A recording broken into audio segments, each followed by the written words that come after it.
Để mà chúng ta có được đến ngày hôm nay thì chúng ta cũng phải dâng lời tạ ơn Chúa thật nhiều. Vì biết bao nhiêu gia đình đã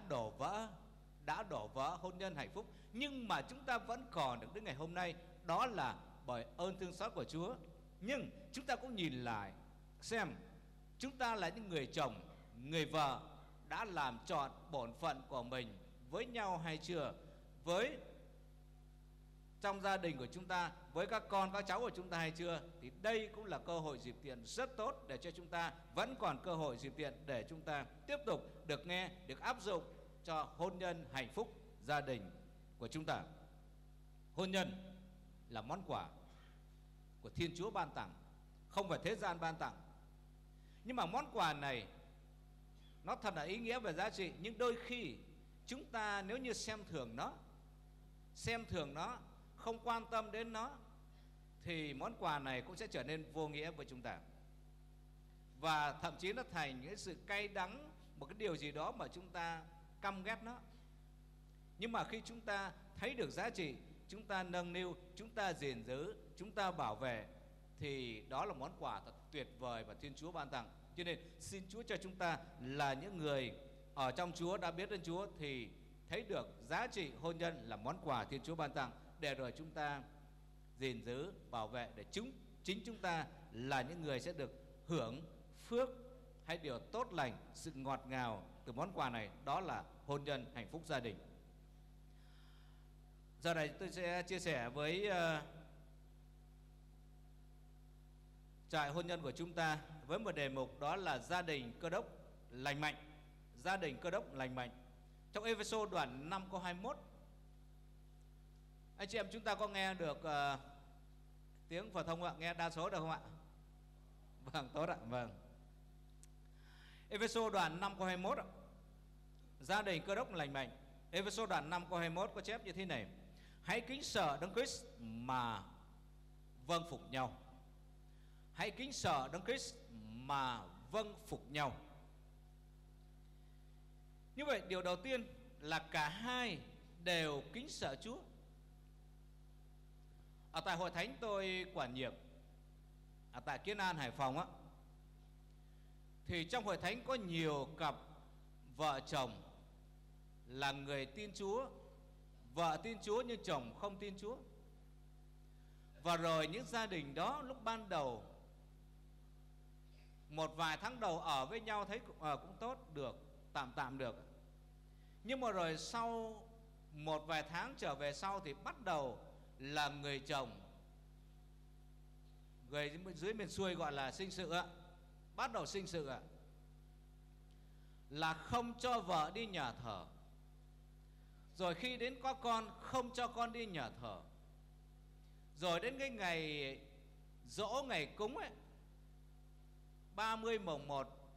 hay ngày rằm, thì bắt đầu là bắt vợ đi mua hoa quả hương hoa về để cúng. Và nếu như vợ không làm thì bắt đầu là cãi nhau, đánh nhau, và rồi sống trong gia đình đó, nhưng mà gần như là ly thân. Rất khổ. Người ta gọi giống như địa ngục vậy. Như vậy đó là một trong hai người tin Chúa và không tin Chúa. Đó là cái khó là như vậy. Cho nên tại sao Kinh Thánh nói rằng chớ mang ách chung với kẻ chẳng tin là như thế. Bởi vì hai cái ách nó khác nhau. Nó khác nhau, không thể khoác cho nhau được. Trên rất khó à. Cho nên ở dưới miền xuôi thì một số các anh các chị thanh niên ấy thấy điều đó, biết điều đó, thì bắt đầu nói rằng bây giờ nếu như mà anh yêu tôi, anh phải đi nhà thờ, anh phải tin Chúa. Nếu cô yêu tôi, cô phải đi nhà thờ, cô tin Chúa. Nếu như cô là người chưa phải là Cơ Đốc nhân. Và rồi để làm như vậy cho chắc ăn. Nhưng mà rồi khi lấy về rồi thì họ lại sinh sự ạ. Tin Chúa giả vờ để mà lấy vợ, để lấy chồng, để được người đó thôi. Nhưng mà rồi khi lấy về rồi thì bắt đầu trả thù. Lấy về rồi bắt đầu lấy cái quyền làm chồng, làm vợ ra để mà ngăn cản cái người tin kìa.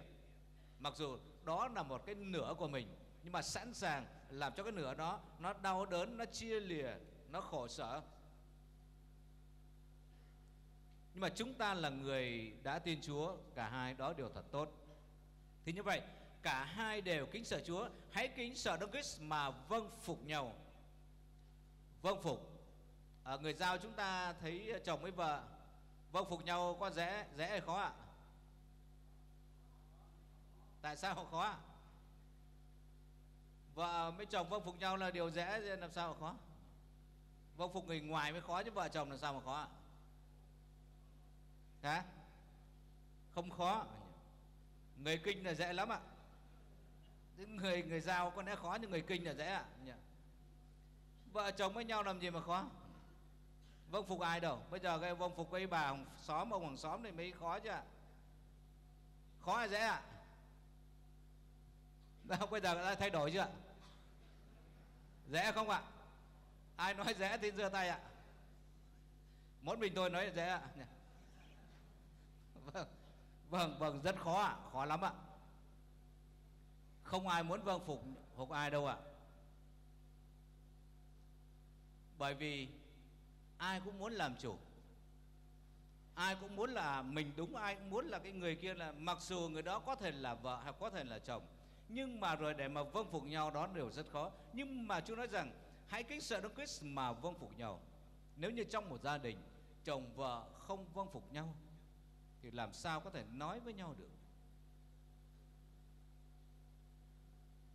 Nhưng phải nhờ cậy Chúa rồi. Mặc dù ở đây đa số chúng ta là những các mục sư,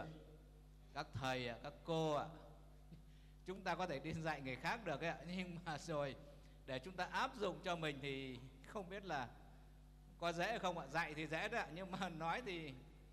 không biết là mục sư Tòng thấy có dễ hay khó ạ. Mục sư Tòng thấy mục sư cười nhiều, vâng, còn nếu mục sư làm được ấy, tôi thì hơi khó ạ. Vâng. Vâng. Và chúng ta cố gắng nha. Hãy kính sợ Đấng Christ, hãy kính sợ Chúa để vâng phục nhau, để gìn giữ một gia đình hôn nhân hạnh phúc. Chúng ta thấy cái gì là giá trị, cái gì là tốt lành, cái gì để lại làm gương cho các con, các cháu của chúng ta. Bởi vì các con, các cháu của chúng ta nó nhìn vào chúng ta. Và tôi giảng ở trong hội thánh nhiều khi tôi nói này, có nhiều cô gái nói rằng tôi sẽ không bao giờ đi lấy chồng, bởi vì tôi thấy bố mẹ tôi suốt ngày đánh nhau, cho nên thấy khổ lắm ạ, không bao giờ đi lấy chồng đâu ạ. Rồi có nhiều cậu thanh niên nam cũng nói như vậy, sẽ không bao giờ lấy vợ khổ quá, toàn bị vợ nó sai thế nọ thế kia, cho nên là không bao giờ lấy chồng lấy vợ nữa. Đó là cái gương xấu ở trong gia đình. Nhưng mà rồi gia đình hạnh phúc thì nam hay nữ trong gia đình nó thấy ồ thật là tốt lành, một gia đình phước hạnh, cho nên là khi lớn lên nó muốn lập gia đình để rồi cũng có một gia đình hạnh phúc, các con các cháu sum họp trong gia đình. Đó điều rất là quý. Cho nên cả hai hãy kính sợ Chúa để vâng phục nhau. Trong Cô-rinh-tô thứ 2 đoạn 7 câu 1b chép thế này: lại lấy sự kính sợ Đức Chúa Trời mà làm cho chọn việc nên thánh của chúng ta. Lại lấy sự kính sợ Đức Chúa Trời mà làm cho chọn việc nên thánh của chúng ta. Kính sợ Chúa để làm cho chọn tất cả mọi điều mà khó nhất, nhưng chúng ta có thể làm được khi chúng ta kính sợ Chúa. Rồi điều thứ hai là gia đình Cơ Đốc lành mạnh, đó là cả hai sẵn sàng vâng phục nhau. Thứ nhất là đều kính sợ Chúa, rồi thứ hai đó là vâng phục nhau. Điều đầu tiên là phải kính sợ Chúa. Nếu không kính sợ Chúa thì không ai sợ ai cả. Nhưng mà rồi khi kính sợ Chúa thì chúng ta tự nhiên là chúng ta tôn trọng nhau và vâng phục nhau. Rồi thứ ba là cả hai cùng hy sinh cho nhau. Hy sinh cho nhau. Vâng, hai vợ chồng chúng tôi thì hay nói đùa như thế này. Ở đây thì tôi nói ra đây có lẽ cũng là cái điều lẽ là không nên nói, nhưng mà vì cớ đông như thế này cho nên không thể giấu được cái điều xấu hổ của mình, mà vẫn nói ra nha, nói điều xấu hổ này. Và đừng bao giờ ai giống như vậy nha. Đấy bà xã, đây cô Lan vợ tôi đây, nói rằng ồ những cái gì mà khó nhất thì em lại anh cứ đẩy cho em nhỉ. Vâng, chúng ta có thế không ạ? Đấy, ví dụ giờ đi đến nhà ai đó mà có cái con chó dữ nhỉ, thì cô Lan là người đi trước ạ, tôi là người đi sau.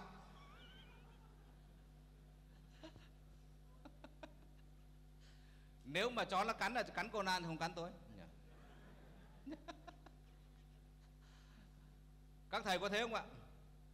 Thế là khôn hay dài ạ? Ai nói là khôn ạ? Giơ tay ạ. Ủa sao lại muốn mình tôi khôn đây?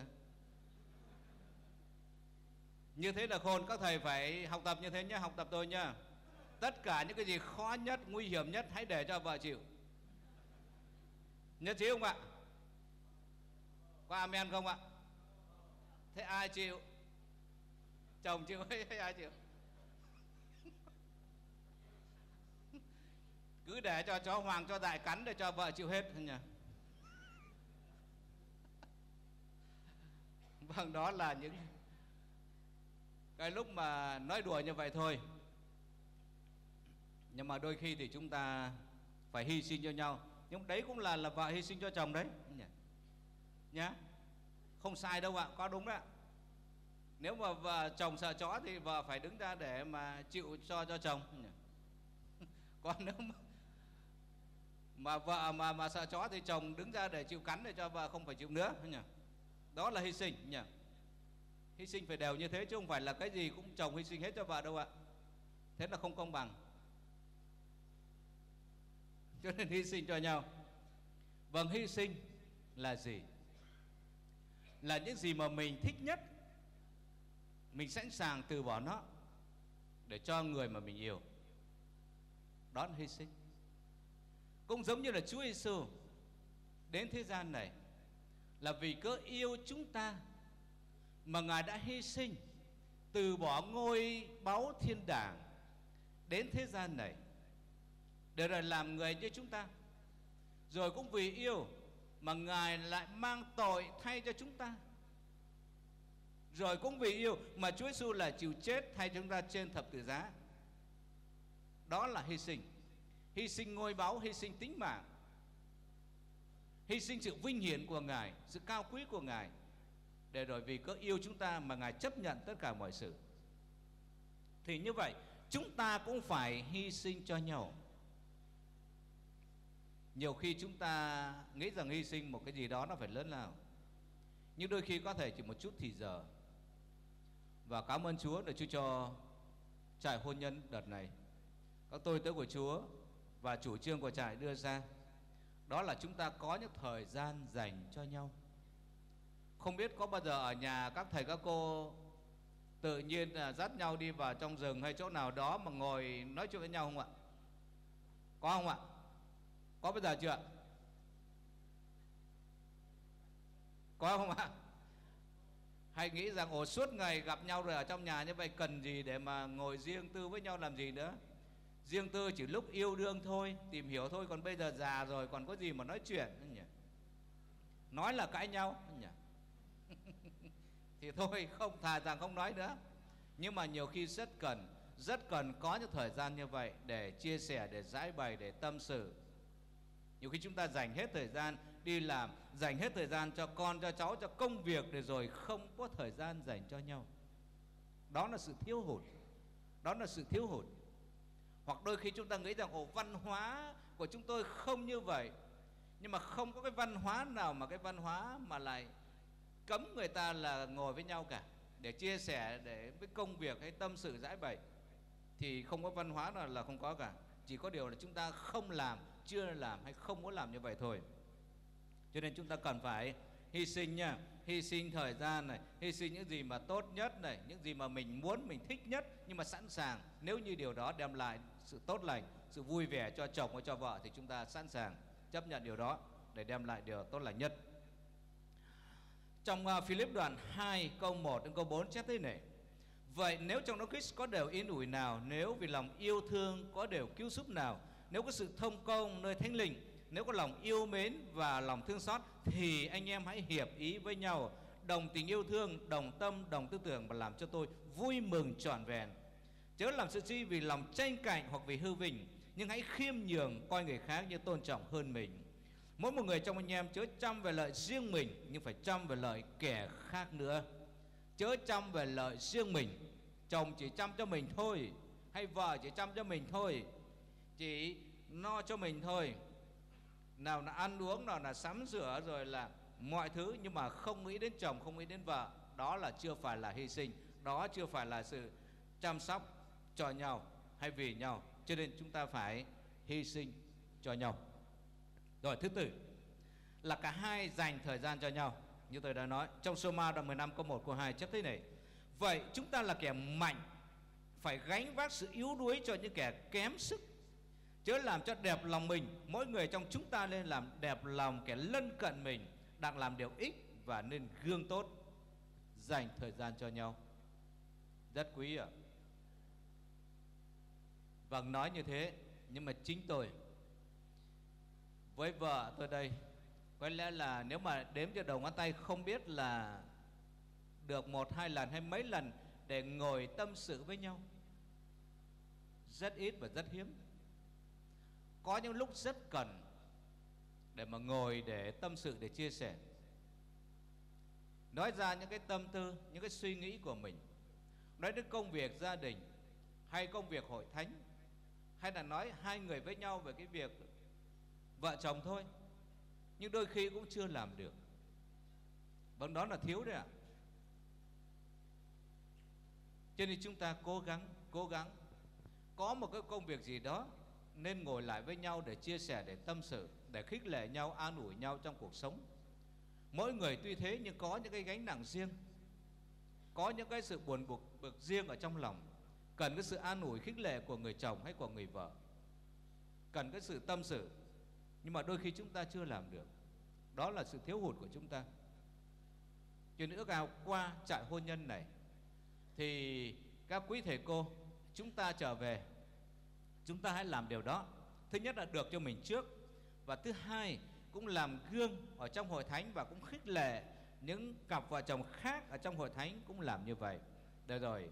tất cả được giải tỏa đi những cái gì đang ấm ức ở trong lòng, sẽ được chia sẻ với nhau và cầu nguyện cho nhau, để rồi làm mới lại tất cả mọi sự, thì nó sẽ đem lại sự tốt lành. Cho nên mỗi người trong chúng ta nên làm đẹp lòng kẻ lân cận mình, đang làm điều ích và nên gương tốt. Vâng, đó là Kinh Thánh cách đây hàng ngàn năm đã dạy dân sự Chúa như vậy, nhưng mà chỉ có điều chúng ta không nghe, không làm theo mà thôi. Cho nên xin Chúa cho chúng ta hãy áp dụng làm theo. Và điều thứ năm đó là cả hai cùng giải quyết xung đột. Cả hai cùng giải quyết xung đột. Ở đây có cặp vợ chồng nào, thầy cô nào chúng ta chưa từng xung đột với nhau không ạ? Có không ạ? Ai chưa từng xung đột xin giơ tay ạ. Xung đột là cãi nhau đó. Hai vợ chồng đã từng, ai chưa từng hai vợ chồng cãi nhau ạ? Ồ, chết rồi. Chúng ta là thánh hết mất rồi. Các thầy các cô là thánh hết mất rồi. Tốt quá nhỉ. Có ai chưa từng cãi nhau ạ? Thế ai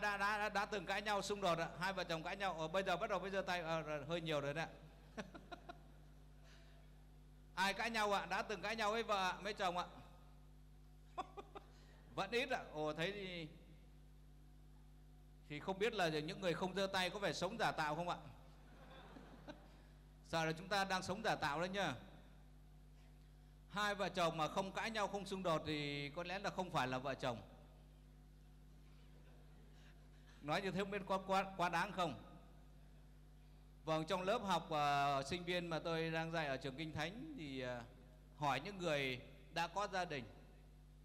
bộ ai là những người mà chưa từng cãi nhau, xung đột với vợ, thì kể cả những người mới cưới 2-3 tháng vẫn giơ tay nhỉ? Đã cãi nhau rồi. Nhưng mà chỉ có 1-2 người, có một người duy nhất là không nhỉ? Thì tôi nói rằng thầy xem lại xem nào. Thầy xem lại xem là tại sao lại không cãi nhau. Phải có lý do là tại sao không cãi nhau ạ. Còn cãi nhau thì có nhiều lý do lắm ạ, nhưng mà tại sao lại không cãi nhau, đó là lý do khó đấy ạ. Cho nên xung đột xảy ra trong gia đình đó là chuyện bình thường nha. Chúng ta đừng nghĩ đó, cái việc đó là nó tội lỗi, nó thế nào kia, đó là việc bình thường. Tại sao bình thường? Bởi vì chúng ta là con người xác thịt, Không bao giờ người chồng lại giống y như người vợ. Suy nghĩ giống, việc làm giống, ăn giống, ngủ giống, đi lại giống, làm giống, khác hoàn toàn 100%. Và vợ cũng như vậy, không mà giống y như chồng. Nếu mà giống như vậy thì nó gọi là cái gì đó bây giờ? Không bao giờ có nha. Mà bao giờ khác giới tính khác nhau, gia đình khác nhau, tuổi tác khác nhau, ăn uống khác nhau, gia đình giàu nghèo khác nhau, thậm chí dân tộc khác nhau, ngụ nghỉ khác nhau, nhiều vấn đề lắm, thì làm sao không có xung đột được. Xung đột không có nghĩa là xung đột rồi bỏ nhau, không phải. Xung đột không phải là xấu, nhưng đôi khi xung đột là tốt. Tại sao là tốt?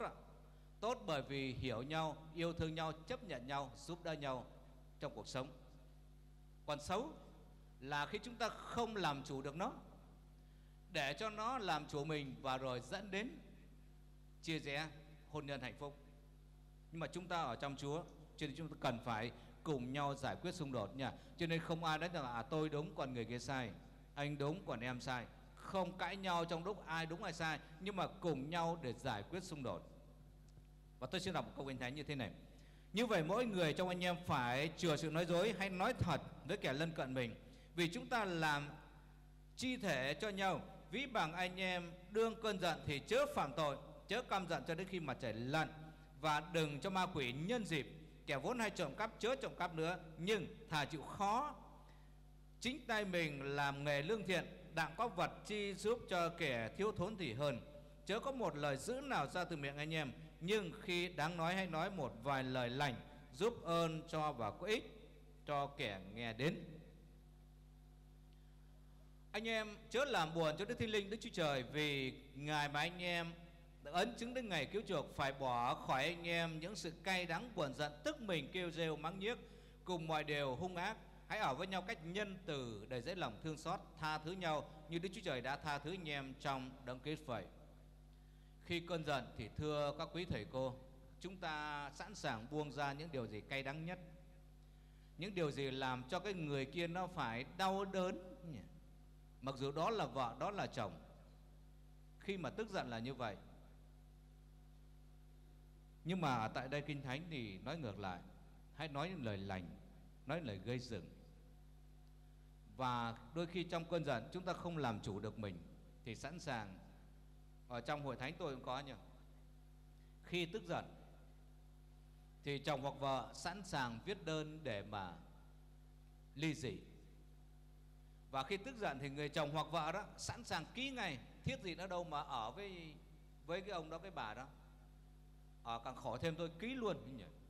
Nhưng mà khi ký rồi bắt đầu hối hận. Hối hận tại sao? Bây giờ đi lấy ai? Rồi con cái đây thì sao? Ai nuôi ai dạy? Chia bôi ra làm sao? Nhiều vấn đề lắm. Nhưng mà bình tĩnh lại và cùng nhau giải quyết xung đột, thì gia đình tiếp tục đầm ấm hạnh phúc, và cũng sẵn sàng chia sẻ với nhau, tha thứ nhau, và cũng nhận lỗi về nhau. Thì như vậy mọi sự sẽ trở nên tốt lành. Cho nên để có được một gia đình cơ đốc lành mạnh, thì chúng ta cả hai thứ nhất là đều kính sợ Chúa, và cả hai sẵn sàng vâng phục nhau, rồi cả hai hy sinh cho nhau, cả hai dành thời gian cho nhau, và cả hai cùng giải quyết những xung đột, để chúng ta có được một gia đình cơ đốc lành mạnh. Và ở đây thì chúng tôi biết là các quý thầy cô, có là chúng ta đôi khi chúng ta ngại, chúng ta chưa chia sẻ hết, nhưng 3 ngày ngồi lại ở tại đây, đó là thời gian tốt nhất, cơ hội cho chúng ta để nhìn lại chính hôn nhân hạnh phúc gia đình của mình, để chia sẻ với nhau, với chồng, với vợ, cũng như nếu mà ngồi tâm sự với nhau chung trong nhóm đó thì cũng để chia sẻ khích lệ nhau. Và cũng xin Chúa dùng tôi tớ Chúa tại đây để cũng dùng lời của Ngài, và qua tài liệu hay là những gì mà tôi tớ của Chúa đã học được, đã nhận được qua tài liệu ở đây, thì chúng ta cũng dựa trên lời của Chúa để chúng ta áp dụng làm theo, để chúng ta có một gia đình hôn nhân hạnh phúc lành mạnh, một gia đình hôn nhân hạnh phúc vững bền, để qua hôn nhân của chúng ta danh Chúa được cả sáng, được vinh hiển và được phước hạnh trong ơn của Chúa. Xin Chúa ban phước và tể trị trong trải hôn nhân của chúng ta từ ngày hôm nay và cho đến ngày kết thúc, mọi sự được tốt lành trong ơn thương xót của Chúa. Amen.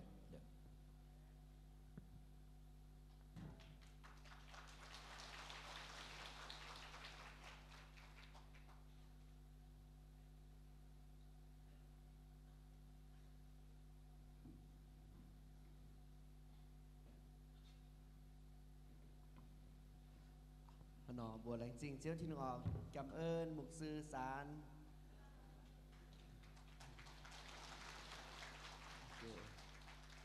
เราโทษว่าจันฟินฟิแซงฝันได้แต่ตะเกากวนน้อมช่างออก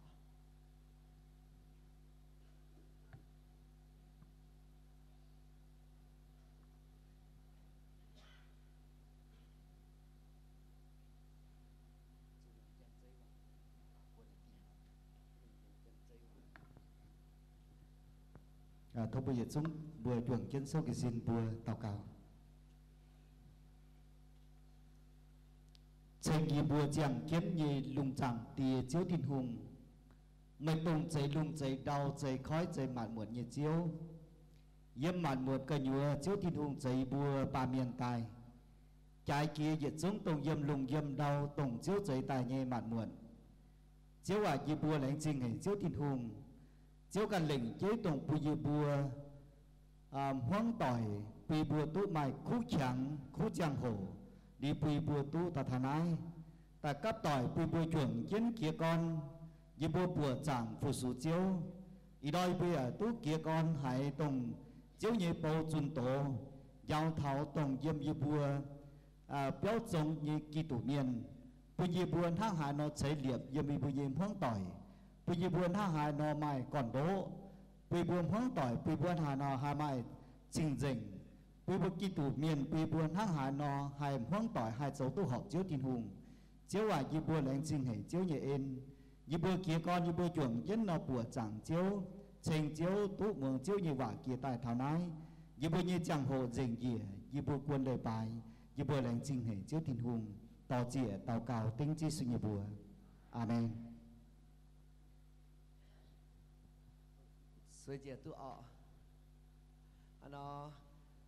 nóน้อมช่างọบัวmai chìm buôn hít cuốn ọ chìm buôn hít cuốn để tăng bùa diệp nom bùa anh bịa thằng nai chia con ọ hơn này nó tăngน้อมช่างbùa cảm ơn mục sư Sán cảm ơn mục sư Luân cảm ơn mục sư Thanh cảm ơn mục sư xin Chúa ban phước á nó vô lụcน้อมช่างhít tăngควรọ cảm ơn mục sư Hoài. Okay. Chào các thầy cô. Các thầy ơi, các cô ơi, mình Hoài có một chút thông báo nhỏ với cả các thầy cô ở tại đây được không ạ? Các thầy cô chú ý lắng nghe một chút để cùng hỗ trợ cho phòng ốc của tại đây. Thứ nhất là về vấn đề vệ sinh ở khu này. Khi mà chúng ta đi vào vệ sinh ấy ạ, thì vui lòng chúng ta đừng có dẫm chân lên cái bệt của nhà vệ sinh được không ạ? Và vui lòng đừng có xả nước ra cái sàn nhà này. Các anh chị ở ra ngoài đang dọn rất là cực. Vì vậy cho nên là mình cũng giữ gìn vệ sinh chung. Và mình đừng có xả nước xuống cái sàn. Nếu như anh chị em muốn dùng nước thì mình xả vào trong cái bồn đấy để họ xả đi. Thì nó sẽ giữ cho nó sạch sẽ, đi lại nó không bị ướt nháp ở bên ngoài. Là cái nhất. Cái thứ hai là nó sẽ sạch hơn. Và anh chị em nếu mà dùng thì anh chị em vui lòng dùng giấy vứt vào trong cái sọt ở bên cạnh của cái bồn vệ sinh. Được không ạ? Dùng giấy vứt vào trong sọt. Dùng xong thì chúng ta xin lỗi là cái này rất tế nhị, nhưng mà mình cần giữ gìn vệ sinh chung. Và chúng ta đừng có dẫm chân lên cái bệt mà những người ngồi sau là sẽ rất là khó chịu. Vì vậy cho nên là ướt như vậy. Nên mà mình làm như nào để giúp cho chúng ta cùng giúp đỡ nhau và cùng để cho tôn trọng lẫn nhau ở tại đây nữa, và giúp đỡ cho các bạn đang làm vệ sinh ở bên ngoài được không? Và cả bên phòng nam cũng vậy nhé các thầy nhá. Không phải chỉ riêng phòng nữ, phòng nam cũng vậy. Và cái thứ hai là tất cả những cái buổi ăn sáng của chúng ta ở tại đây, thì khi chúng ta ăn thì chúng ta cũng vui lòng. Như sáng hôm nay thì rất là cảm ơn Chúa là anh chị em đã hỗ trợ cho chúng tôi rất là nhiều trong cái khâu phục vụ. Bởi vì anh chị em cũng đã rất là, tôi thấy rất là trật tự. Khi chúng ta nhận đồ ăn sáng, chúng ta ăn uống, chúng ta gọn vào trong cái túi và hỗ trợ cho chúng tôi để chúng tôi có thể cầm cái túi đó, chúng tôi đưa ra bên ngoài chúng tôi ném. Vì vậy cảm ơn Chúa rất là nhiều. Xin Chúa ban phước cho anh chị em trong 3 ngày và cùng chúng tôi để có thể phát triển công việc Chúa ở tại đây nhé. Cảm ơn Chúa. Rồi chúng ta nghỉ giải lao ha.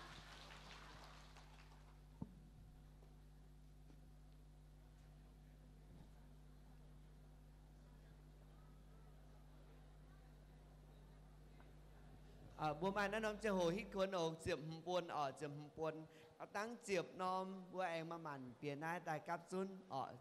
จี trẻ con bữa nhiều quỷ trẻ con bê công ọ nó cũng ọ bịaห้องน้ำจะสิ้นโซใจเราหายโอ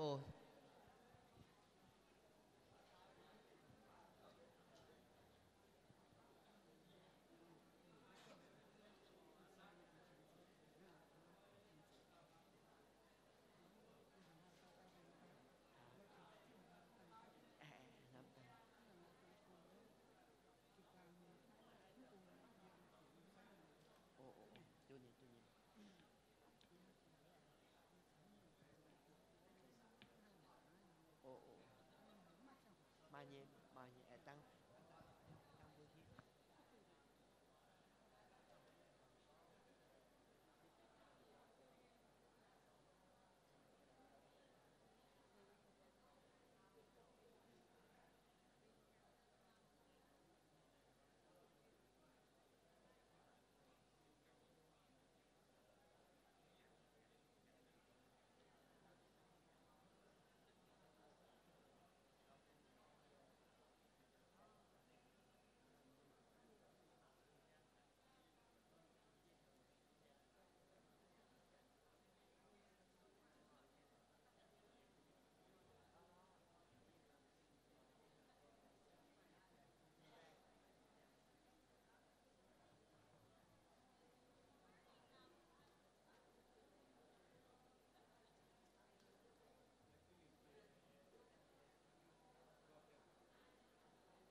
bùa bảo dung quan nó tăng ít để tăng bùa anh bảo yết y tiêu dung y tiêu bùa tiêu ở bằng giang hồ nó bền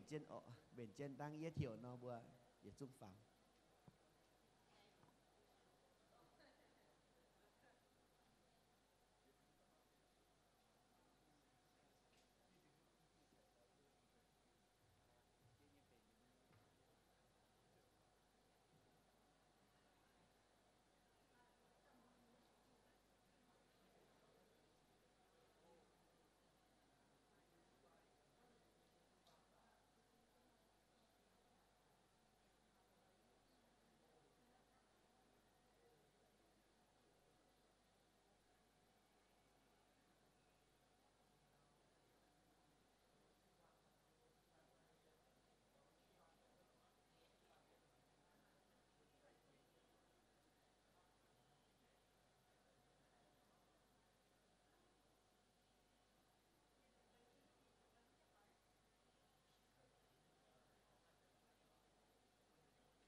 chiếu thông tế tiên ở quê bùa hát táo có môn bà cháu môn hà đào môn nó tài lõm đào phìn sang ồ số chỉ xin ồ ấn đào phìn sang ở có môn phải mà chiếm chủ địa nó ở cái xe bùa môn phải tài lõm đào phìn sang ở này mình đào phìn sang mìnhเป็นđiều designปูnghe cháu ở có môn hà đào môn nó tài lõm đào phìn sang tôi nhiều ồ kiểu chiếm phiếu phìn sang nó hai này nó ló trên nó bùa ta nó quậtว่าป่าเหี้ยวมุนเนาะมีล้อไม่โก ไปมีล้อเยซูอ่ะว่าเป็นแสงมาหยุ่งเดีย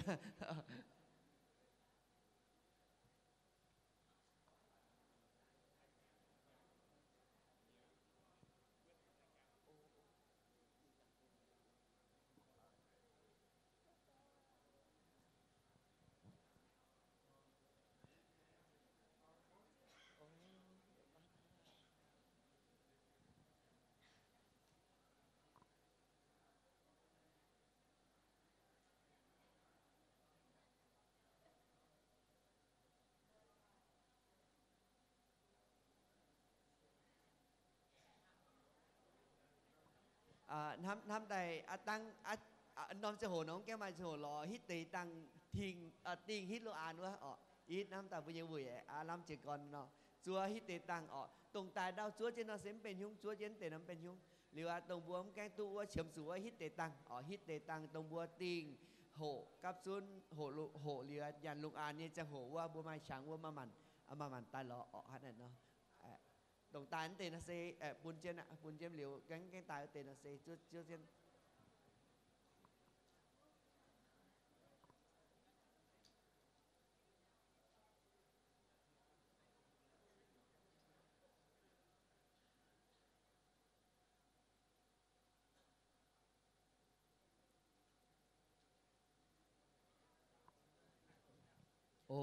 hạt tàu hạt tỏi cái tu sô nó yếm quá cả mi lõm tàu nhàn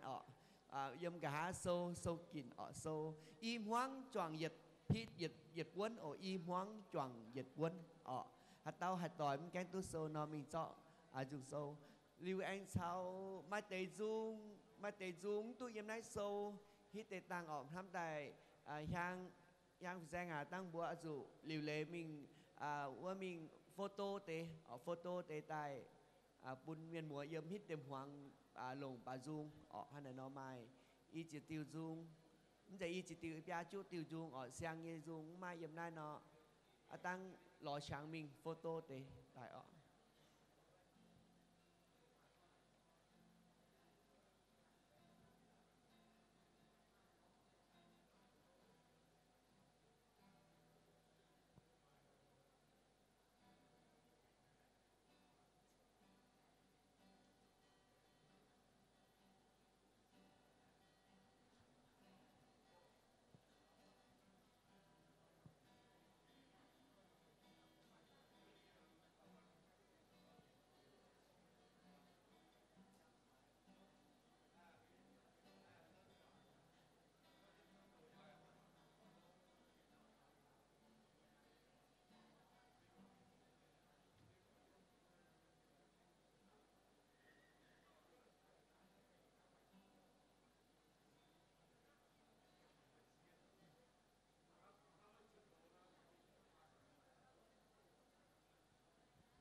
bà kéo xăm nó chun tổ giang hồ nó yếm chắc bà đông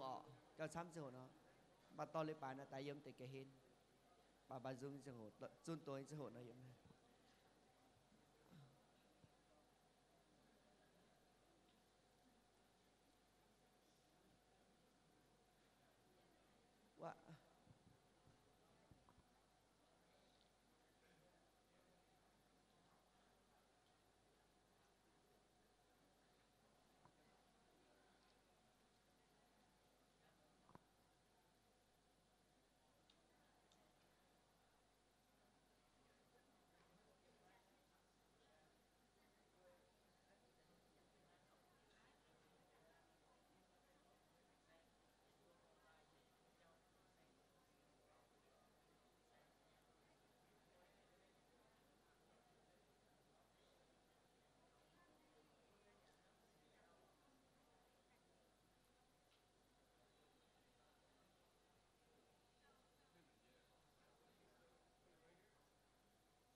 Hắn nó bùa chẳng hồ anh tháo ô yết chung bìa cái nhúa ô bìa cắp chun cái nhúa ọ chẳng hồ tháo à bùa bìa cắp chun cái nhúa lò tòng chuối chân ô lò tòng chuối chânว่าชิวทงบนหิวเอาช่วยหายโกอาจุช่วยว่าออกโกช่วยหายเอาอย่าอาจุช่วยว่าอันนั้นเนาะโอโซโซว่าต้องแกงตู้เนาะอันเจนดาวกระเฮนเนี่ยออก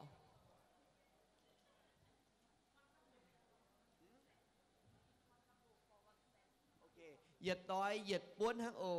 giật to giật buôn hang ở giật to giật buôn bên trên ăn chéo mèn hả tao cái mà nó hít để tăng ở hít để tăng phải hít mà hả tao mai ngang tu phải sung bùa hả tao hả tỏi ngang tu sung bùa tỏi tu rồi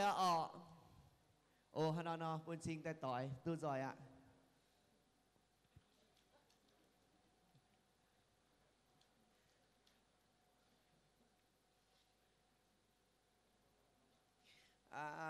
hai chẳng phó mình nó gồ chơi hai áo chơi quá đang hiểu chỉ xin là nán chân bùa nó bùa dạy sự y tao bùng bùa mình nán chân tỏi nhá thế chơi lê tỏi nó đang ở nán giờ nán chủ thế bùa nhau nó giờ sủi suốt nào cũng hiểu lửa đang xuống bùa mình nán cún nán ổn bên chỗ ý thôi ý chủ nó bùa bìa sai tỏi quỷ im hoang như quỷ cún bung lặng như nán ô hạt tao áo khang bún gồn nán nó tay lò phìn sang lò giờ xin phìn sang đang phìn sang phìn thèn vừa lưu lệ đang mà tệ con bụng bùa quá cổ tiểu ban nên tao ôn từ này sang à luôn sang lo trốn ham trốn xí lao hẳn cho trốn xí với dù trên đàng bữa đây trên đàng bữa tôi hồi hiếu này là đứa con hắn này là sang ạ nè kinh chiến chế lò số sĩ trà số nám trà chế như vậy chế như ha chế như ok hắn nào bữa kinh lồng hiếu hay lành trình chiếu thiên hùng buôn bùa kinh mài nó dùng như chẳng lông hay như chẳng trai hay chẳng dân yêu on lò hay chẳng bún thảo bùa miền như phiền như nãy chân dây cua bún thảo bùa hoang tỏi xay tỏi như quỷ bún thảo bùa tàu y hàng bên tao hàng y xin chụp bết tao hàng tao dùn yếm nãy chân dây cua tụ khói nó nóng quỷ tụ bể nó nóng quỷ lệnh chế như khói tại lô như bùa miền xăm như lếm cô thảo làm thảo phàm pét tỏi phải phàm pét nghi chiệp tỏi nhà ô làng chính chị nung phải bùa làng chính chị nung phàm pét nghi chiệp tỏi nhà phàm pét nghi chiệp nấm phun mấy cua nhà giật xuống lem rồi chân dây cua nhé lem rồi mấy cua nhé lem rồi thay tể nhé tu phàm pét nghi chiệp tỏi bùa yếm nãy lụa pét lên miền choảng trên bìa nó nóng bùi yếm thay tể nó yếm y xin chú với chỉ con liu nãy tề phìn sang sao giống bền câu nghe miền chia chân thái được bung bền giang liu yếm chân thái dùn bên tầm mũ dùn nhà bên tầm mũ dùn nhà liu yếm nãy chân chơi cua bên tay yết u dùn tay yết u dùn hắn nó bùa skin lành dinh hay dấu thiên hùng nãy bên thiên hùng sẽ sẽ phụ dìa thao bùa miền như phình yếm nãy chân chơi cua anh thấy như phải tốt biển nó mùi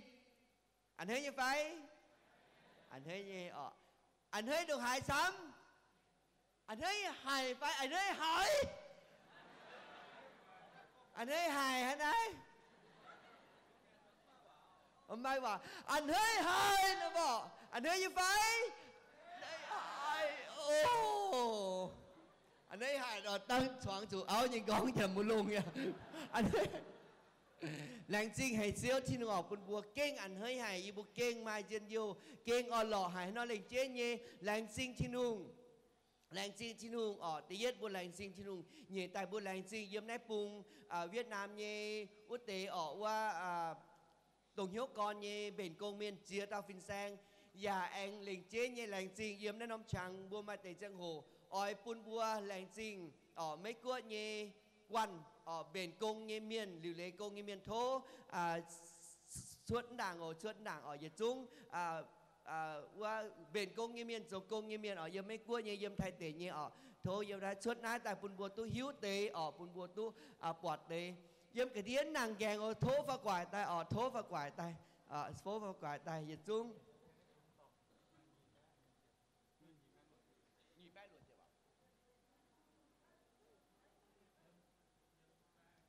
ตาบัวเป็นกงเงียนลิวเล็กกงเงียนปุ่นบัวตู้ฟ้าตายmạng nữ bố già lệnh chế như lệnh chinh hay nữ bố với chủ tháng ở trang bố tú hay bố tú muang bố tú hay bố tú muang nó im hoang số nít trên con nàng gì nó áo số đằng gồ số cả hai mà áo số đằng liền gồ số cả hai thì nhỉ ô giật tỏi ô số tàu vậy luôn á phi phát thịnh à ôn tập phải đi ok nãy giờ bữa lành chinh hay trước thì nung lành chế như chia đến bung chia đến năm tòng tôi nhớ chia đến năm tòng anh chia tiêu ok hoa mẹ bung chia tới tiền anh chia tới ok anh chia tới tiền tôi nhiều hoa mẹ bung chia tới tiền ok hay là nó ok lành chế như anh chia tới tiền tôi nhớ hoa bung chia tới tiền hắn nào lành chế như bữa kiêng lành chinh hay trước thì nung ở về hắn ở trang bữa tu hay bữa tu hiếu nó nếu bữa tây dịch quan miền này nếu bữa chọn chiến ở dìa cha dìa hiếu ở tàu cao và dìa cha rồi cũng sám nhỉ hàng trang bữa muang liu hay phim xem bữa con nó nếu bữa kinh sự lo chín nhàn người bữa sám nhỉ ở lo chín nhàn người bữa sám nhỉ hắn nó kinh ở làng chinh hay về ở dịch xuống như công miền tông liu lệ và làng chinh trước hung tông sẽ en sẽ phú bữa bữa mai cha và lo tu xin tài quỳ buôn bùa tú biệt thảoนั่นน้องบุยนั่นน้องตองอยากคุยเยี่ยมให้เยตองอย่าบัวเต่าtúเบียดนั่นน้องบุยอยากก้าวลงเชียนบัวจะจูงtúเบียดตายโหหิวเท่าหวังต่อยอ้วนยี่ก่อนโดเยี่ยมนั่นน้องบุยยี่หัวเต่าหวังต่อยอ้วนยี่ก่อนโดฮันไอ้น้องเป็นคู่ช่างปุ่นถาบัวบุกิ่งจ่ายให้บัวแรงจริงให้เจ้าที่นุ่งฮันน้องปุ่นเตี้ยนช่างในบัวเหยียดtỏi gồi giờ tu áo giờ tu con tết tiên vào chiều thùng và buôn đi bùa tu chiều thùng sập bùa yếm ấm buông chỉ còn nó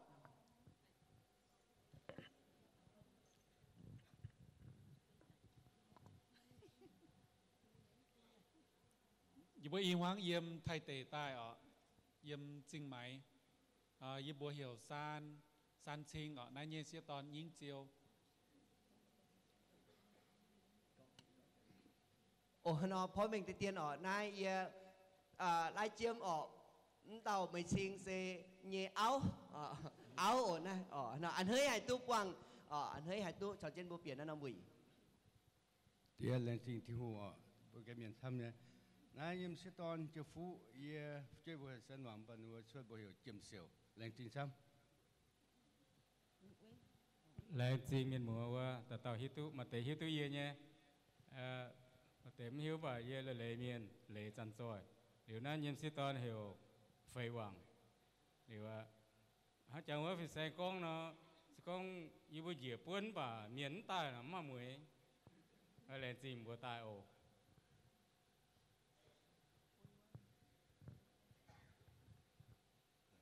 ye tặng chấm phiếu nay ye sẽ toàn ye vừa tông cha tại tu phê diệm hàng ye vừa mai đi tàu qua ye bị qua cao cổ tại mày vừa chơi chiến tại trung năm tài nữa được không cô ạ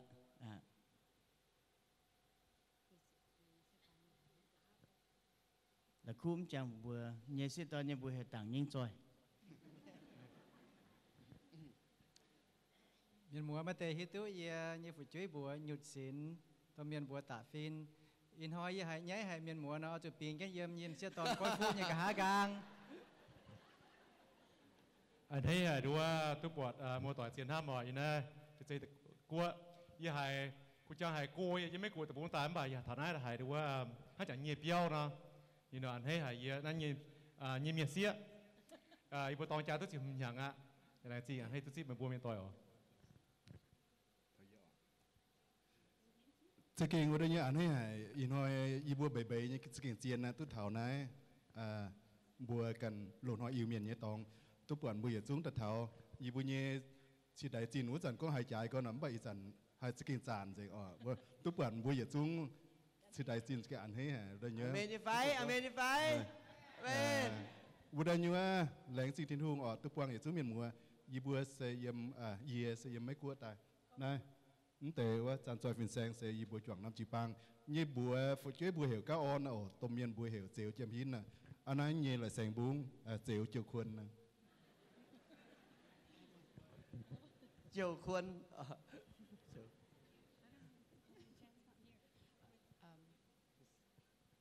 như buổi hiệu chiều gói quyền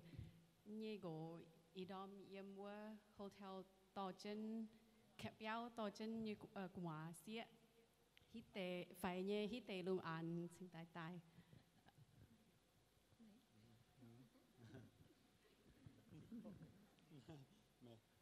mẹ đi cần hai con nên bạn đi xe con này tại thành sát dung đi cần xe cái mai chào tao nổ phun vào như bữa xe phải chơi bữa này hiểu cho mình như là tiểu miền như tôm miền bữa hiểu phụ quyền chẳng phải sang con giờ cha lo nhà này giống hay bùng đòn như chụp băng miền mùa tỏi với chủ như cần là sẽ mai cha liệu như làng chinh như miền chụp băng miền mùa với chủ mà chăm tàu như em nay để bữa hâm bữa yên miền bữa giờ tại thảo tốt tiếp bên hâm nó kinh chom nhau hay liệu làng chinh thì không gọi vì họ tốt quang chia tàu em Facebook bật liệu ý họ tốt bật xiên miền làng chinh hải thiên hùng nhà anh hay có tốt quang miền mùa tỏi anh tao sẽเป็นnhư siêu tòn như bữa hiểu này luôn không bàn tại là chiều miền lãnh sinh thiên hùng như bữa hè tàng phụ chiêm ở lãnh sinh thiên hùng như chúng mình một tỏi bữa đối với tu bữa mình một tỏi chăm có hay anh hay có chỉ khoai chỉ đại như chỉ đại tu bữa thốt duy mình một tỏi mà tại yêu tỏi với ý tu con tu bọn tỏi trên Facebook những bạn thằng này tại chuyên tu miền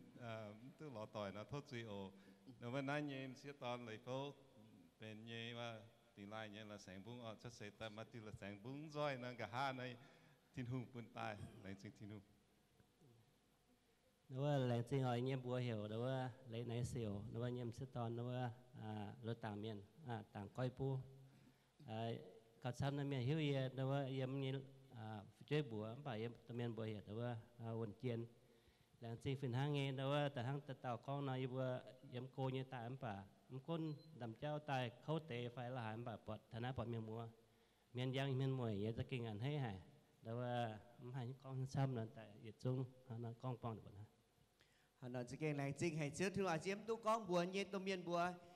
miền bùa hiểu quần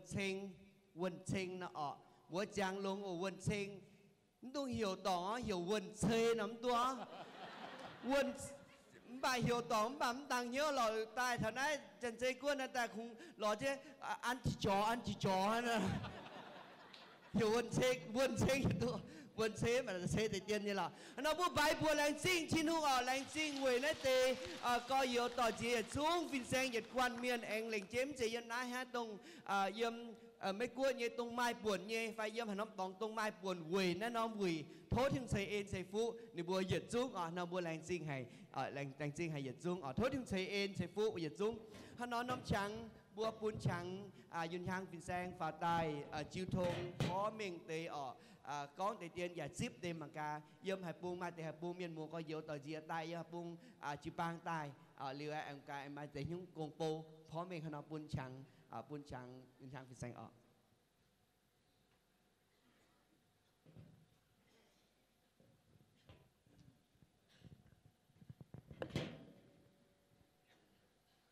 làng chính thiên hùng làng chính bùa miền mùa và nãy tại đó hà xin chính nhá bột bùa buông rảnh nó béo và làng chính thiên như en chỉ con vùi nhá chiang hồ nó miền mùa tôi chỉ bùa tài liều cả há tài mà tại có mà chín mà nhàn tôi tài vùi bà sau bún nhá đó nắm chám nhá và làng chính hỏi sẽ tổng có buồn hám như cháu nó đó tôi sẽ keng hình sát tài nó làng chính chiếu như en liều đó bùa yếm nó vùi mà buồn hỏi nó thốn bùa miệng bùa tỏi quảng trị bún yêu lệnh chế bùa yếm nó chỉ xây cua như nó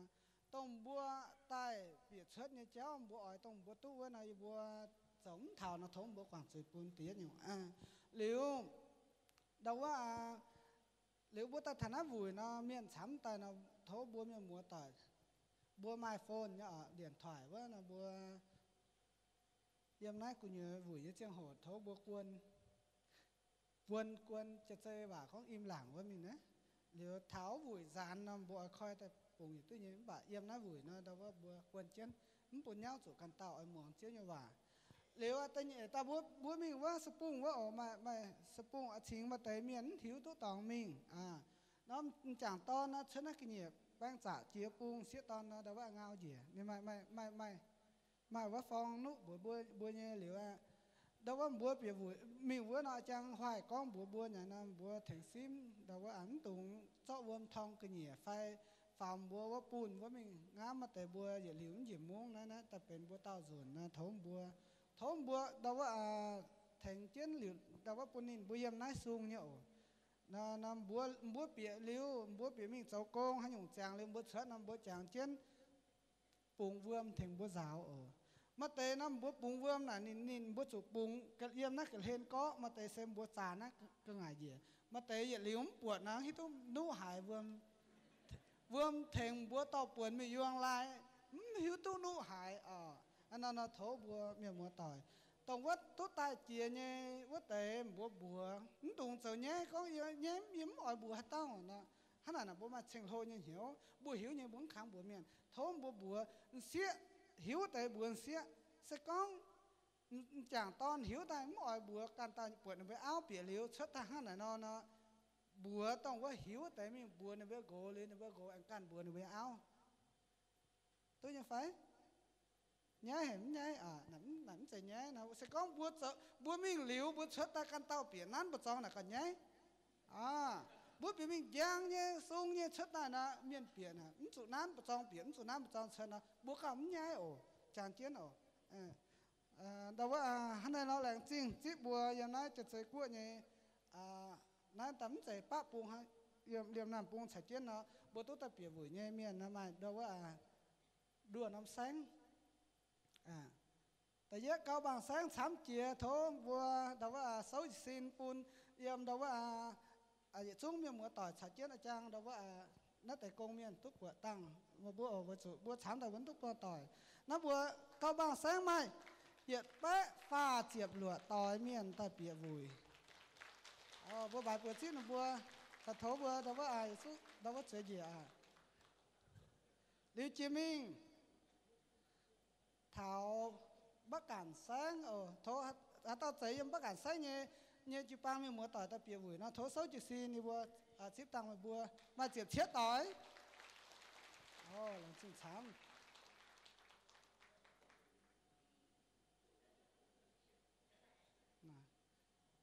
đâu có thảo điển biên sáng mà chụp tỏi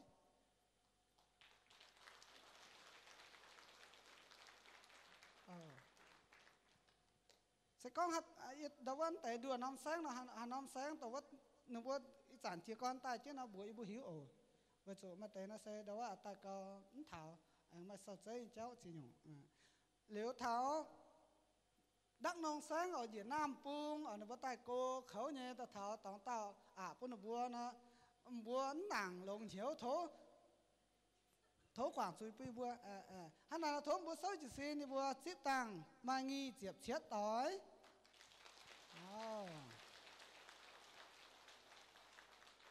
trình bua xuống chơi gì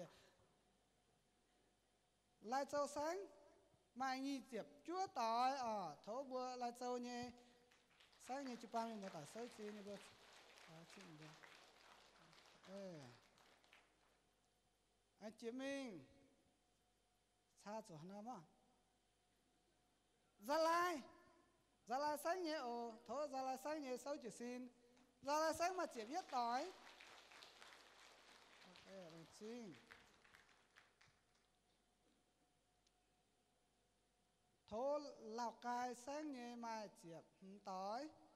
tại do Lào Cai sáng nhé chỉ bằng một tỏi sâu xin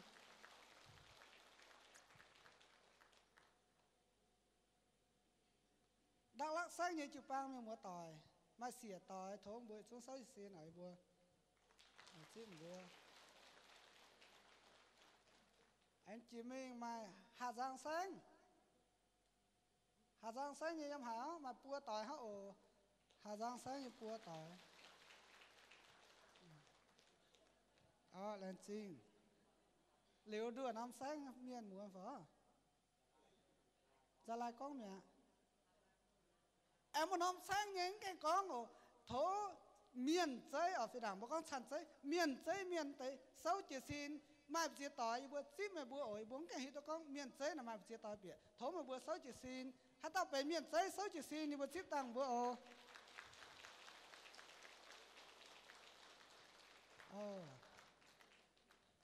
đáng chi ở bữa chơi gì điều mà nhung đâu có thố cha và bữa giờ này nó vừa hốp này yên cái nhiều bữa miền bữa ăn dám mà miền phụ số năm bữa can chó nó bữa can mình chó tai hốp liều bữa giờ này buổi bữa mà hít khuẩn mình chết bữa nhẹ nó hát tao đâu có hại nhẫn chiến nó nhẫn chuyện tế liều bữa mình bữa như bữa nhất hít khuẩn nó bữa mình can thiểu mình chết chẳng bữa tại bốn tung yếm nó buổi hết trang hổ nó bị biệt xuất bữa tôi chip chiếu cho bà vừa chủ bữa ta buổi sẽ bữa ta muốn chiếu hòa chạy biếm hóa tỏi nếu bữa yếm nát buổi bữa mà tề yếm cô yếm phát mà tề mưa tỏi lên tề buông ta nếu bữa buông ở con hòa nó thố bữa yếm nát cũng nhiều buổi như trang hổ bữa mai chịu thông lệnh chế hòa chẳng bữa đâu có hít khuẩn phải đâu có chết buổi như tọ như trang hổ phải lòn hàng nhà như trang hổ nó bữa mình lò tỏi thố bữa yếm nát như miếng mưa tỏi đâu có yếm nhảy quất nó phun tai bữa nát là chấm chìa sẽ phải liệu ít em bữa nhận hàng cái trang hổ bữa lò chín tỏi mình lò chín tỏi bữa nhận hàng tòng nó giống hám ảnh mình hắn nó thấu chiếu xảy phụ buôn để xuống công miền xả chiến tập nhiệm vụ như miền xin sám thấu chiếu trang hổ buôn xin xem nó bùa bảo dung như miền phào nó bùa kinh lành sinh hay chiếu thì hay trên nhiều on lò ăn hơi hay quầy bùa tu tài thảo trên nhiệt trung choàng chân bìa nay nó mùi anh thấy trên vô lò như phải anh thấy trên vô lò như phải amen kinh anh thấy trên vô lò hay hắn là nó bữa anh bền trên nhớ bao ý đi dung quầy bền về nhớ liệu tăng chẳng bùa chỉ con in hoi in đom tàu đom nhé hộ để giết khang ở như xin giang ở tàu bùa tại hộ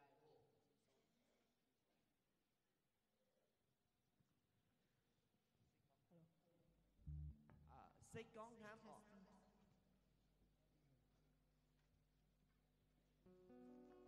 subscribe cho kênh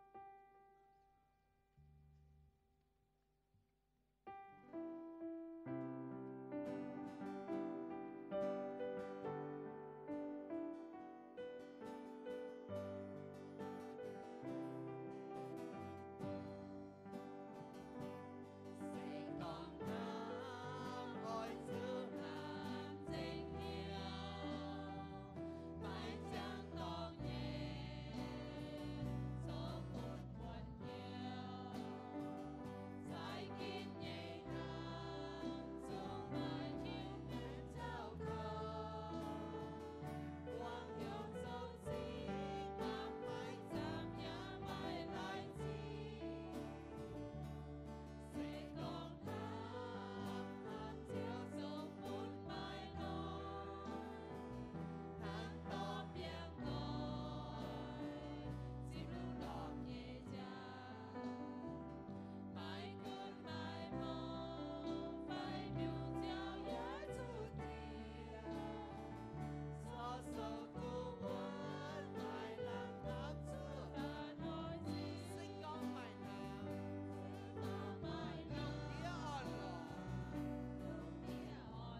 Vì hang nghe yếm bông hoang tỏi vui dạ chuột na dùng nhện thăm hắnเอาบัวem bền trên nhiệt điều dùngบัวem báo này thì dùngบัวmài uốn nhẹ còn độบัวbềnบัวlủng hiếu lủng này thì dùng bền với hiếu thăm thảo dùng nhẹ lìบัวmài uốn nhẹ còn độ ở sườn hang hắn nói rồi đangบัวป่าliu này thì dùng bền trên hiếu hổ đi đòm nhẹ kinh sâu uốn nhẹ còn độ hoang tỏi uốn nhẹ còn độ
bền trên hiếu quăng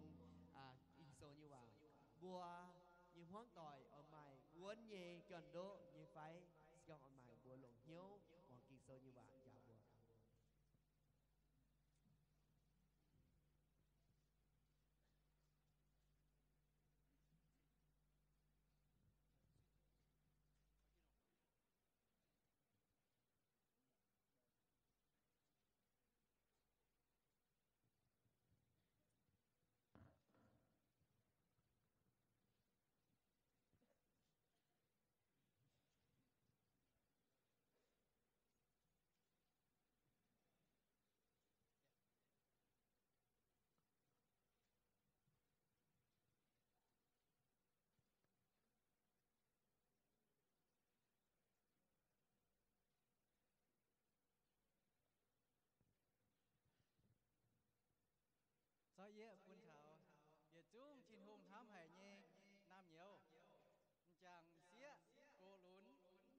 mai miền mùa yếm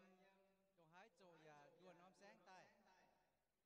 ye xiên có miền mùa mai hai tao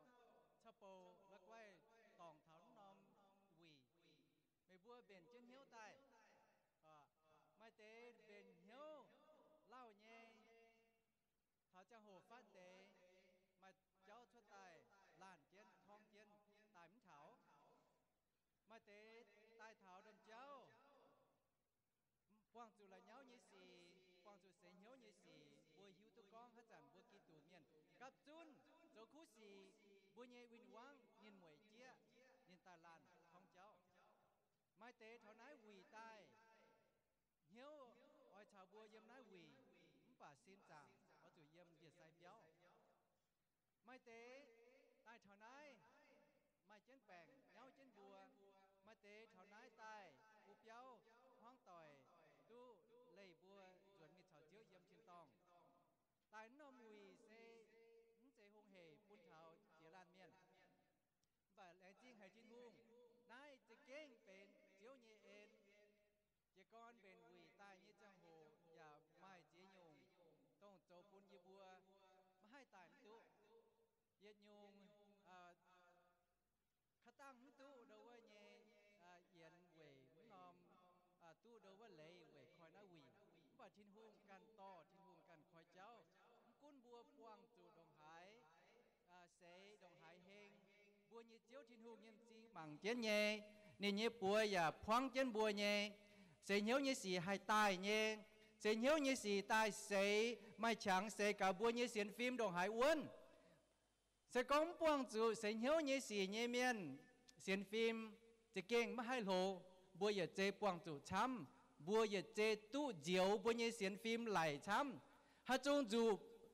ฮัจงโป้อ๋อไหลdù chào bố ở dù miền quang là bia diếu cho chào lại diếu cho như trang hồ này chỉ có bố hay có hòa dù hay có hòa ý xiên có được bùa yun chia dù nè trên ta hay nói tu lại tai thế này bùa như xiên phim đàng bùa như xiên phim hay lại hay uốn pháo bùa king oi mai chẳng hay quangอย่าเจปวงช้ำอย่าเจจองเป็นบัวช้ำในจีนทินหงปูนเมียนมัวต่อยเยี่ยมเจียปุงเจียเหล่าเนี่ยใต้ชาวบัวปองต่อยังไงอีจานยีบัวเซียวเจนบัวก้องยีว่าเปล่ายีจุงจิวเจนไหนชวดกัวชวดแต่ปุงป้วงเจียมยะเมียนมัวยังไม่กัวอย่าหมั่งบัวเมียนมัวยังไทยกัวยังลาวกัวอย่าตุปวดบัวตรงว่านอมจิวฝังยังกันไหนจิวเท้าหายเต้นแต่เซียวตู้เจียมยะฮะไหนและจีนทินหงจะเก่งต่อเจียให้ทินหงชวดเหลียวทินหงไม่ฮัตเต้าไม่ปันเจไม่ฮัตเต้าไม่ให้ยุ่งใจลงเจียให้เบนตุ้นนอมวีชดใต้นายจะเก่งเป็นทินหุ่งกันเจ้าเย่บัวห้องยี่สีบัวอิวเมียนอินหอยเจียบเย่หาเจียบจัวอีทินเจียบเป็ดบัวเหลียบนอมเสียงโตจงเยี่ยมเจียยิสุเย่บัว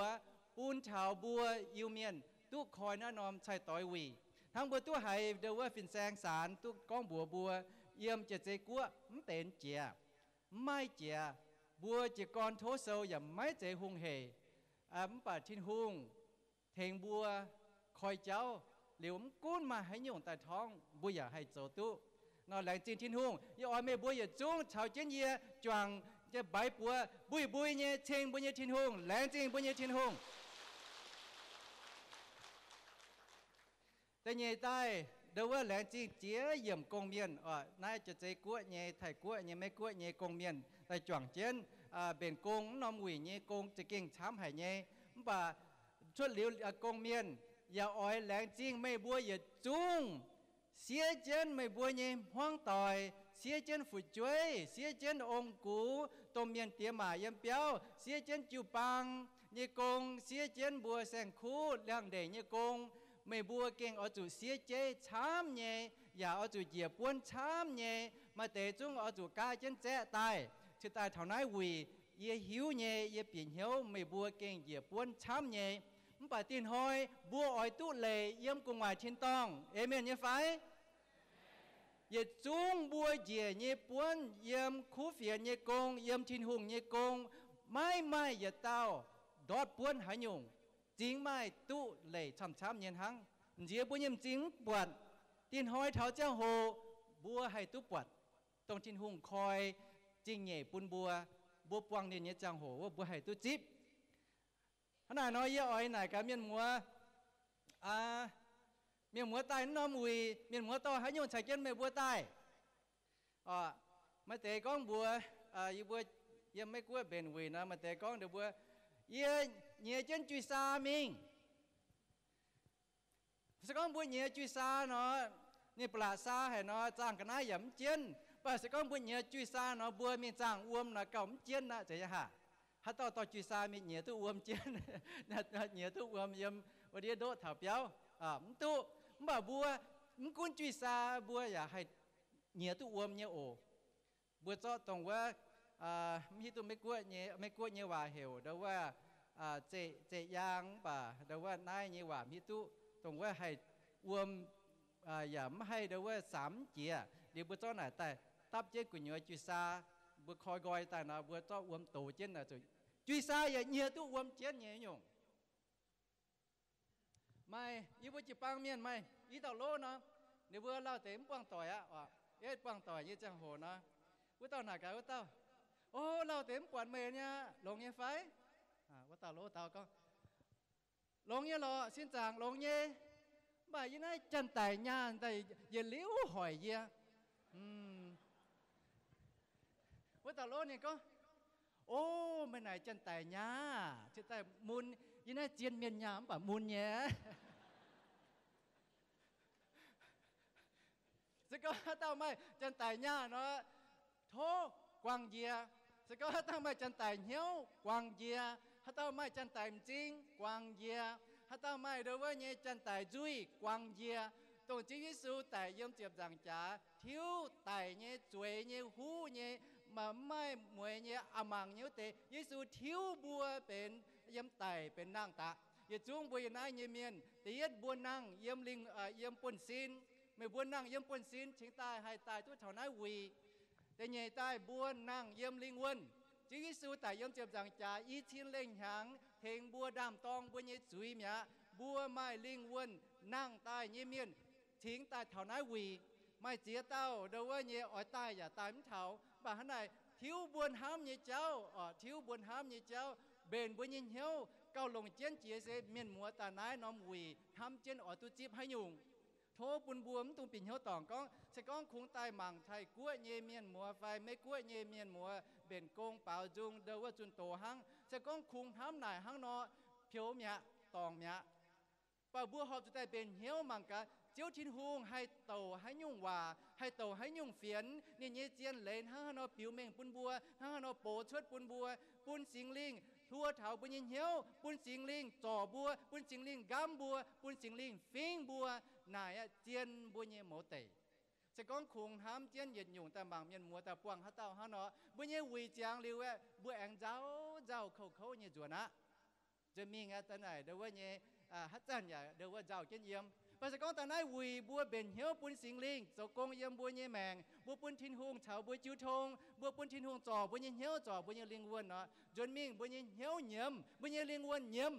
เรียกว่าอุจุนบัวเป็นเสียงเมียนเสียงเหี่ยว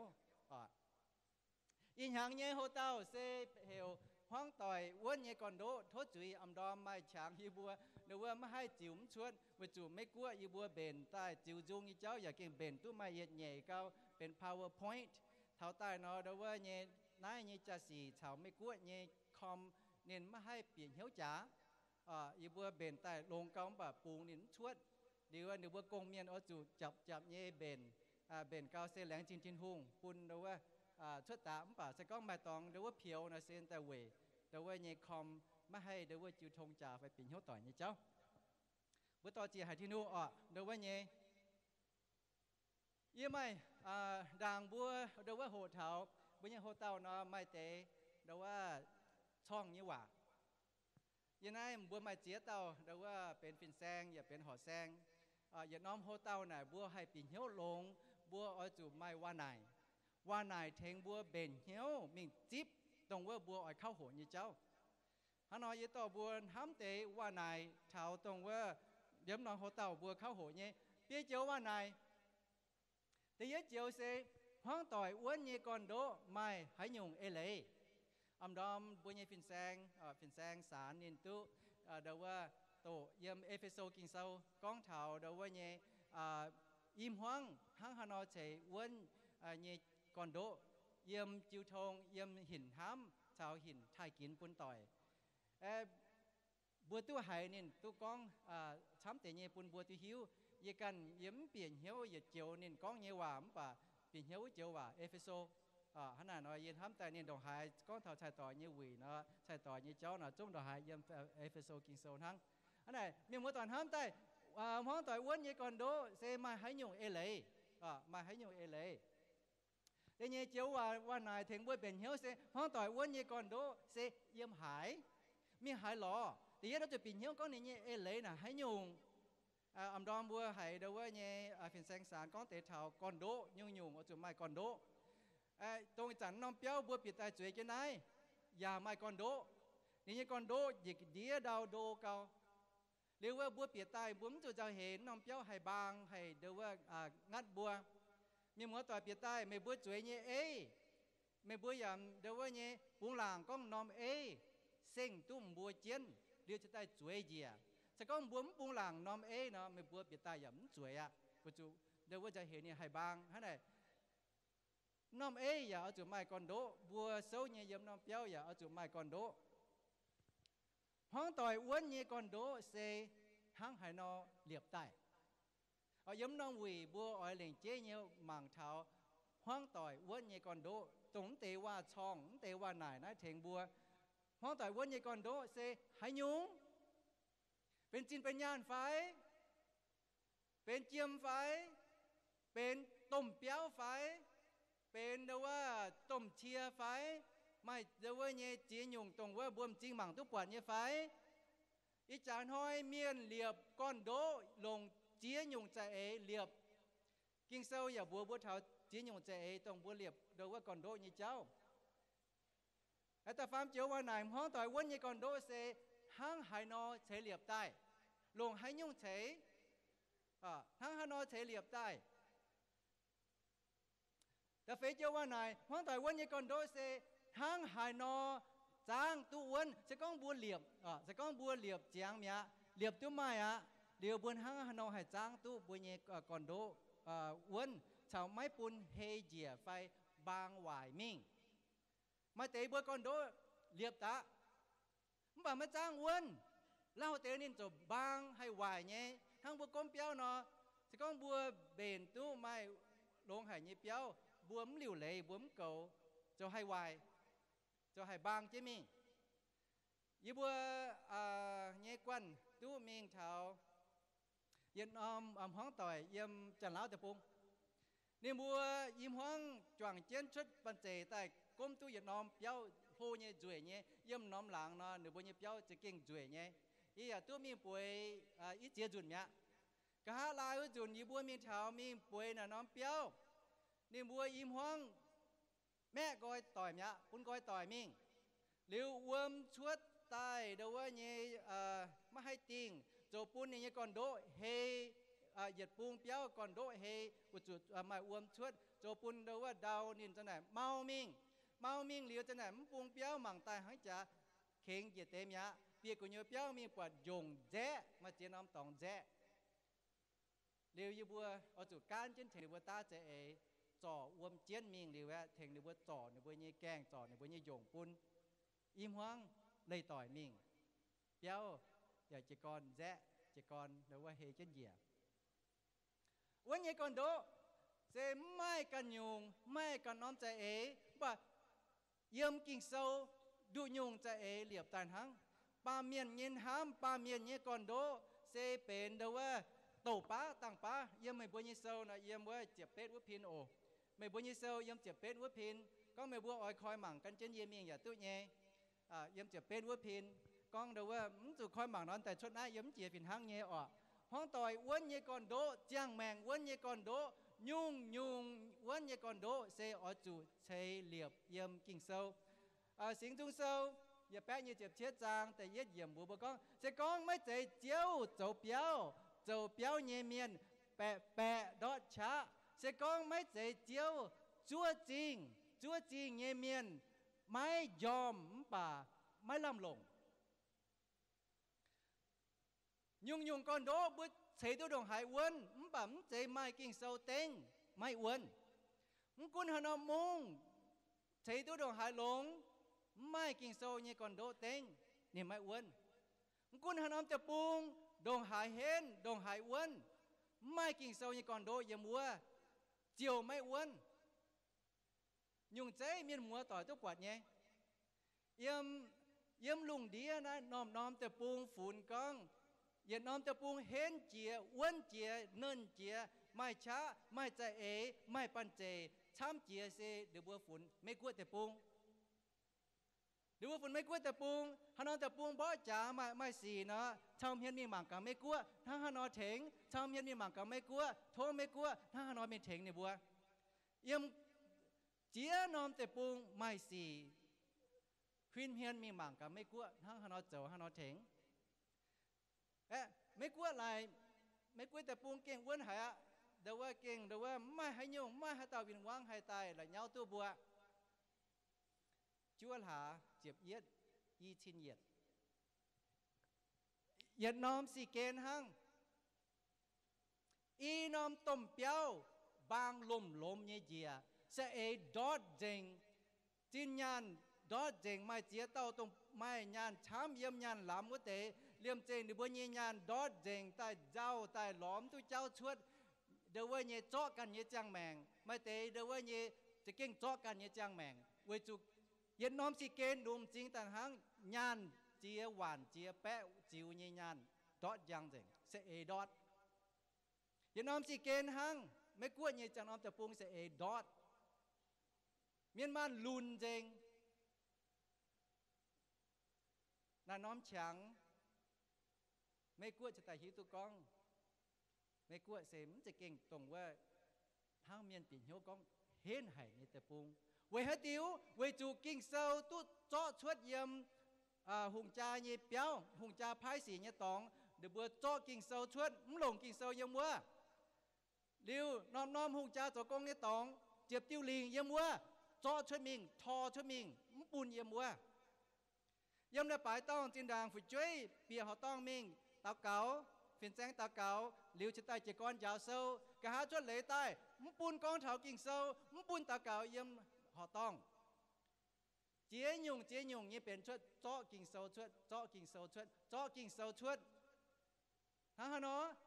จุยหางเจนฝาวจุยหางเจนฝาวสี่ช้ำเจนฝาวนั่นปุ่นบัวปวดเถากองสิงจงเซากิ่งเซากองยังว่าจะเก่งเจียนจะกองไม่เจเจียวเหลียบก่อนโดมึงเจต่อกิ่งเซาใต้หลงเยี่ยมบุญยี่เปียวหลงเยี่ยมบุญยี่แมงหลงเยี่ยมบุญยี่มุงหลงเยี่ยมบุญยี่แสงหลงเยี่ยมบุญยี่เตะปุงไม่มาอย่าน้อมเตะปุงมึงกุ้นเดือบัวไม้เมียนจั่วเจนปะแปะจั่วมึงกุ้นมาเมียนดอกหาช้ำปะแปะจั่วเถงตัวให้หยุ่งจ้างตัวให้หยุ่ง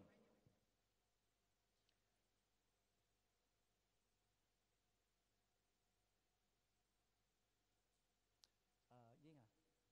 anh chắc những tí khang cả ok là gì cho nên này bữa em bữa Isaiah nhẹ chụp bét trang chụp lùi yểm hắn nó bùa có mười bữa nayว่าcái này thong chuột tệ miền mùa nhé thong chuột tệ miền bùa mảng chiên là bùa mảngว่าIsaiah nhẹ chụp bét trang chụp lùi yểm con về này chiếu thiên hùng hắn này nó con mảng ma ye yểm Sion liệp nom là bế châu con độ sẽ xảy chia như là bế bên béo chong trái hải như là bế liệp quân như con đỗ hải tao xiên khảo chiều mai chủ hoàng nói non con đỗ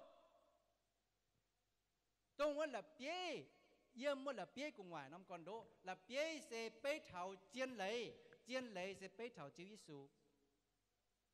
ไม่ให้ยุงเป็นเจียนเลยเยี่ยมลุงเดียชวดเดียวเยี่ยมยิสูญีบัวเหลียบใต้ฮันไหนกิ่งเซลชิตายกองเวยนายลุงเดียลูนลุงเดียไม้ไทยแปงลุงเดียมาละเงายี่สี่ตองจายี่เจ้าฉลาดเงาช้ำเจียนฝาวเวยบัวต่อกันยุงใต้เป็นก้อนโดเยี่ยมบุญยี่แมงเลี้ยวทินหุงสันหางนายนอบัวมังมาเยี่ยมซีออนเหลียบนอมละเปียโจก้อนโดเซ sẽ sấy chia như là bia sấy chia như là bia Giêsu can chủ sấy chia như là bia giờ bàm kiến tan pun pa miên châu hỏi nên hăng pa pun pa miên châu pun nên đót bèng tháo xét mùi nên yếm xuôi nên giải hiên dành miên múa tỏ hai chia nhé chế tiên Giêsu tại yếm chẹp rằng cha này nên mấy chủ tài Giêsu mấy chủ miên tháo này chiều khâu nên mấy chủ tài nên hai hiểu phiên miên giờ tai miệt dành này nhé vinh quang tu không phải nên kín nên tỉnh xấu về ỏi bún bùa giờ chúng tôi diệu nênเป็นบุญยังก่อนโดnênเป็นเสียเจียจุเสียเจียป้องจุเนี่ยสีดองหายดองหายเขาเท้าแต่ว่าไตแมงเส้นเหมือนเนี่ยจังหูnênจุเสียเจียยุ่งnênเสียหิ้งเจียงเนี่ยnênเหลียบเนี่ยก่อนโดบุญบัวหายเต้าเขาเจียวไม้จุควางหายเต้าเขานั้นนอมก่อนโดเจียวไม้จุควางหายเต้าของเขานอมก่อนโดเจียวควางจางเนี่ยดอมมวนไม่บัวหมางลุงเดียก้อยเยินลุงเดียทิ้วหายเต้าอย่าควางจางเนี่ยไม่ล้อไม่เนี่ยปวนยี่ล้อยี่เนี่ยปวนไม่ล้อตับไม่เนี่ยโฮบัวยี่ล้อตับยี่เนี่ยโฮบัวไม่ล้อตับไม่เนี่ยยานบัวยี่ล้อตับยี่เนี่ยยานบัวก็เนี่ยเฮียนเย่เนี่ยทำยันก้องว่ามาเจี๊ยบบัวกับหากลางอ่อยสูงมิ่งลมเมื่อเต้าเนี่ยลูบัวจ้อเจงเนี่ยยานบัวป้าเมียนเหี้ยวทั้งนอเมียนเย่เนี่ยก้องว่าก้องตัวหลงเกากามเกาบ่มาเจี๊ยบบัวสูงยังกระเดียเด้อว่าโฉดีไฟสูงยังกระเดียเตี้ยเดียมิ่งอ่อยมิ่งลมจ้อเนี่ยยานป้าเมียนเหี้ยวทั้งนอ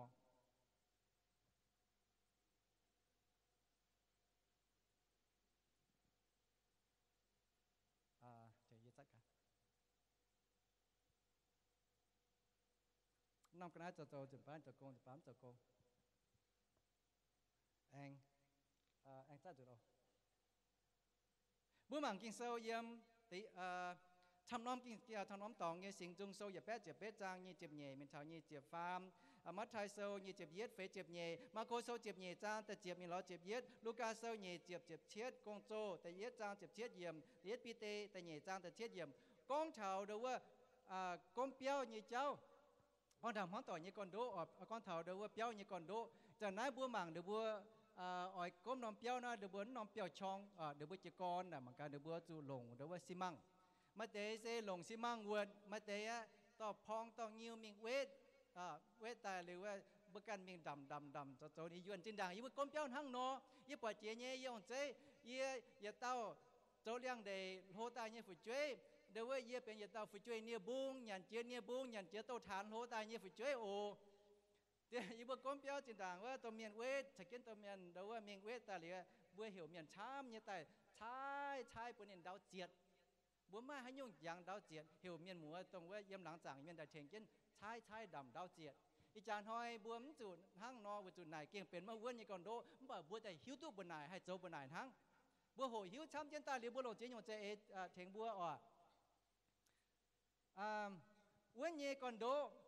เซอจูจะเก่งลงกองฟ้าห้ามเนี่ยเจ้าซีมังวดกว้างเจ๋งดีว่าบัวแองเหลียบเทเดว่ากันยงมิงบัวมังเท้าวันนี้ก่อนโดเซต่อว่าซีมังเซเป็นวันนี้วันนี้จะลงเทเปียวเนี่ยก่อนโดเปียยงลงเจียนให้เนี่ยกันไหนเยี่ยมซีมังbia nhung sa chiêu là bia dia chảo uom ở chỗ mai sa chiêu là bia dia chảo uom chọp chiến hay chiêu tuเป็นxi măng chỉ có bữa cha chủ nhung ba nó nên chụp chiêu nên chống bền à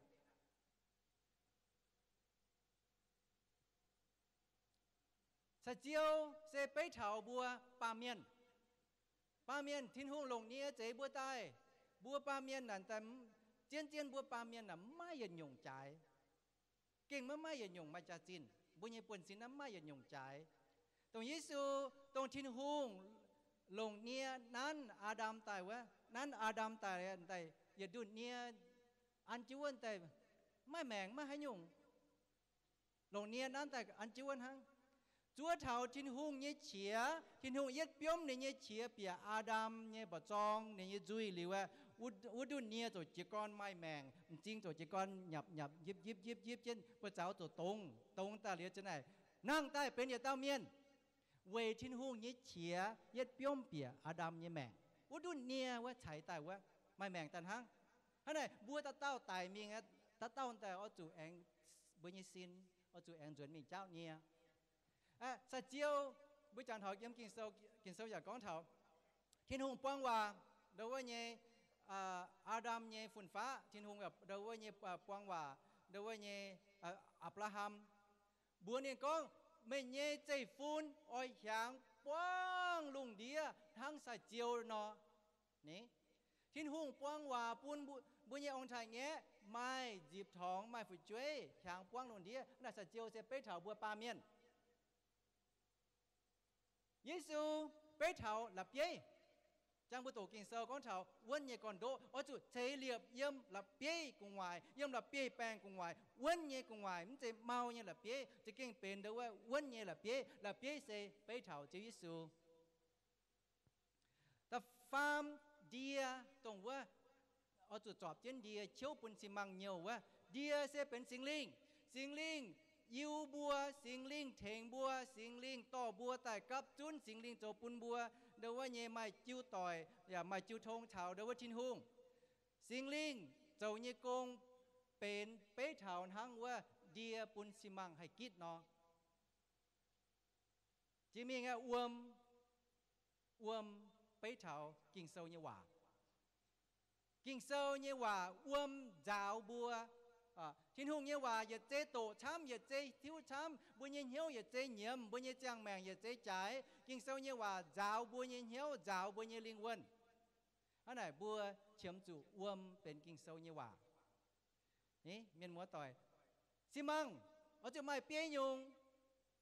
ช่างก้องบัวต้อชวนยุงป้าเมียงเนาะนี่จู่มาให้กิดthiên hùngเจ๊บัวปาเมียนใต้ไม่ยัดเหย่ไม่เอเลยmang thảo nom chong chế, bữa cơm nhà nom béo mày mày nom chong chế, uốn nhẹ màu chế sẽ ở chỗ mày đau, chỉ miếng này ở chỗ mày chong, đau như công sẽเป็นcon đỗ, chong sẽเป็นthèn đâu á thèn uốn, thèn liu lệ công po, chỉ miếng bữa anh mày dùng, mày bữa thèn tăng với cả nom cái này nên nặng mòn vậy. Thank you. Bữa mai dùng sẽ bêu cẩu bêu thong. Chỉ mình bữa em mai ngóa sẽ thành bữa thong biùng thong bản hoi thang tùy bỏ sẽ là thong bỏ thong chăm nhung nhé. Bữa em mai đâu có biểu lên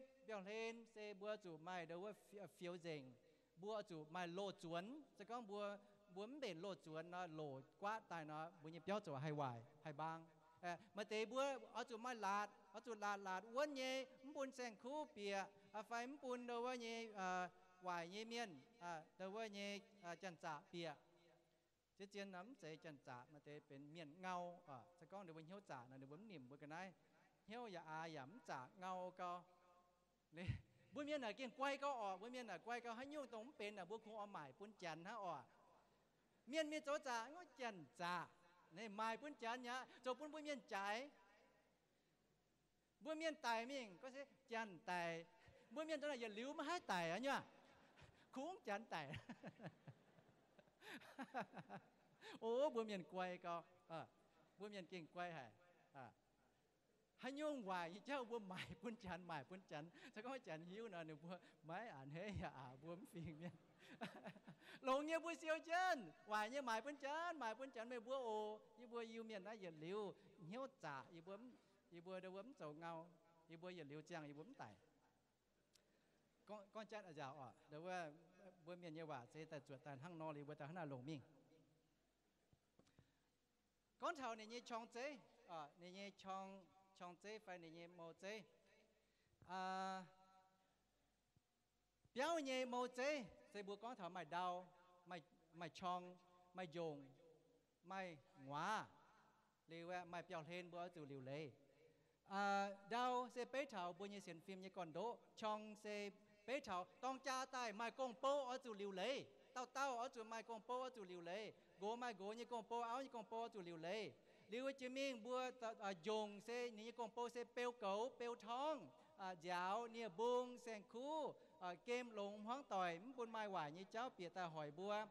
đối với như ngoại như con xe ở chỗ mai nồi như chỗ mai ngay thâu biếng tai như ở chỗ tia bỏ tai đồng hai lô trông chỗ như ở chỗ tia sẽ có đối với như ngoại có đây yếm mà lại tia biếng lô hay yếm đối với thúy quảng như con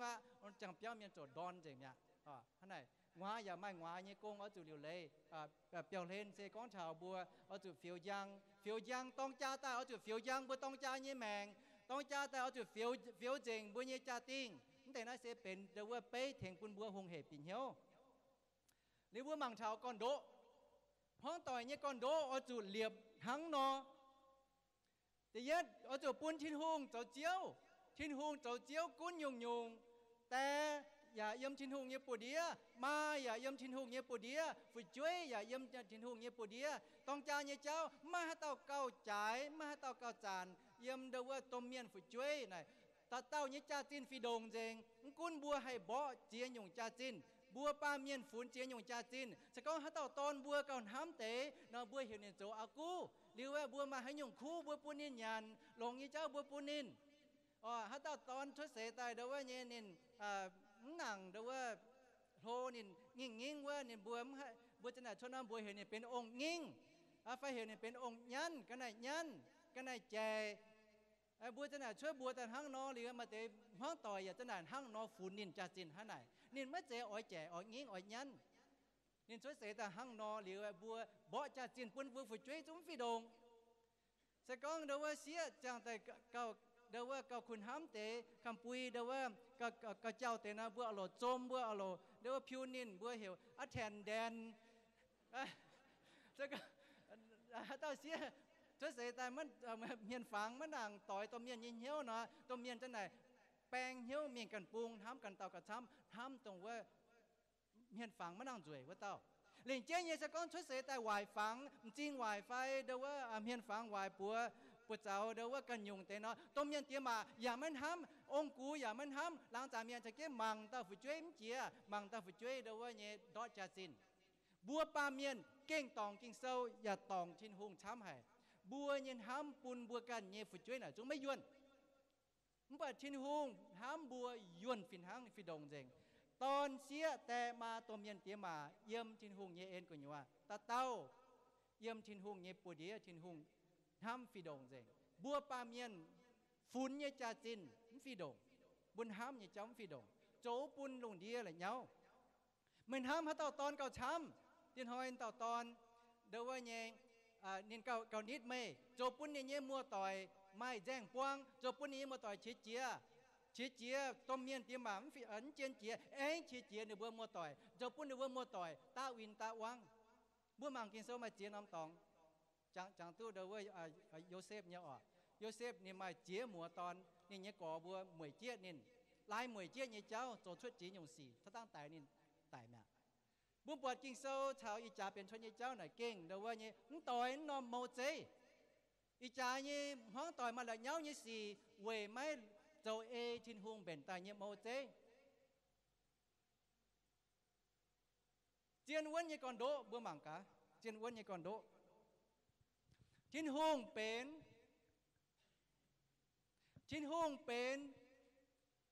ไม่เหยียดเย่ชาววันเนี่ยก่อนโดบนบัวปาเมียนนินเจลุงเจดาวเนี่ยจังโหนินไม่เหยียดเย่เนี่ยเจลุงเดียทินหงเจชวดยุ่งเยี่ยมในเนี่ยชงเมงเยี่ยมในเนี่ยว่าเหยียดจุ้งเยี่ยมทินกงว่าลุงเนี่ยเลยนินเจใต้ไม่เลยกวน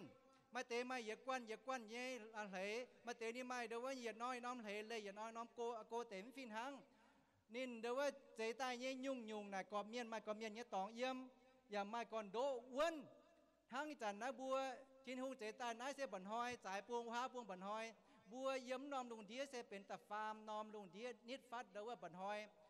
ตรงว่าเตยีนอมนายนินบัวไม่แมงเวหติวจอมหายนิดฟัดบันหอยตายหรือบัวไม่แมงไม่อวมไม่ยาวไม่แมงลุงเดียเมียนไม่ให้เยี่ยมไอ้เล่เก่าโกเตนอมเสบัวลุงเดีย ชวนเหลียวน้ำเตะในปลาเล่บนห้อยโกชูมิงปลาน้ำหายไม่แมงไม่ให้หยงเยี่ยมเดียงอย่าไม่อวมอย่าไม่เย็ดหยงอย่าไม่แมงทิ้นหุงเจใต้คุ้งตรงบุญนองนุ่นเดียนได้ไม่แมงบุญบัวปลาเมียนเยี่ยมเซลงเจียนเย่ไว้จุดเตเย็นบัวให้เยี่ยมตุ้นนอมดาวเท้าเซเตเย็นเซไม่เจ้าปุนบัวเท้าเฉียวัวเตไหนแต่นู้นเตเจียน้อมจุ๋ยเก้าโลเก้าไหนเมียงเท้าวัวไหนบัวจุดเนียเจนจ่าสีถึงบัวเท้าเฉียสกองบัวเนียเจนกันนะเมียงถึงบัวเท้าเฉียเนาะบัวเย็ดเผาเมียงเท้าวัวจุ้งไต่เนี่ยไม่เดี๋ยวว่าเฉียเท้าบัวไต่เนี่ยขณะตรงวันเดี๋ยวบัวเมียงเท้ากงไหวเมียงจ้าหาเมียงหมั่งเท้าหาว่าเดี๋ยวบัวจุดเนียเจนเดี๋ยวบัวจ่าสีเมียงถึงเดี๋ยวบัวเท้าเฉียหรือว่าแต่เย็นมาเจ้าถึงบัวเท้าเฉียแต่เนียไม่อ้วมนอมนุ่นเดียนะคุ้งตรงนอมนุ่นเดียไม่อ้วมทั้งจันบัวเสาเจนเดาเท้าไหนเหยียดจุ้งไหนปัวเก้าไม่อีเก้าอ้วมเหยียดเก้าเดาเท้าตรงปุ่นบัวใช้ปุ่นบัวเยี่ยมปุ่นบัวลงแต่ฟาร์มยุงตรงว่าทิ้นหูใจใต้อ๋อจุไม่นาบัวปาเมียนให้เยี่ยมเซนินไม่ซ้อนิดดาวเนชะซ้อนิดดาวเนชะสกองบัวมีเยี่ยมเดาว่ากันน้อมตองมีถาวรไหนเย็ดชวดตรงว่าบัวเนชิดายไฟตรงต่อบัวมีเนจ่าสีมีถาวรเย็ดชวดตายเนาะบัวไม่ให้เสาดำเจียนบัวจะไหนเบี้ยวเงี้ยทั้งเบี้ยวเงี้ยทั้งเสาดำเจียน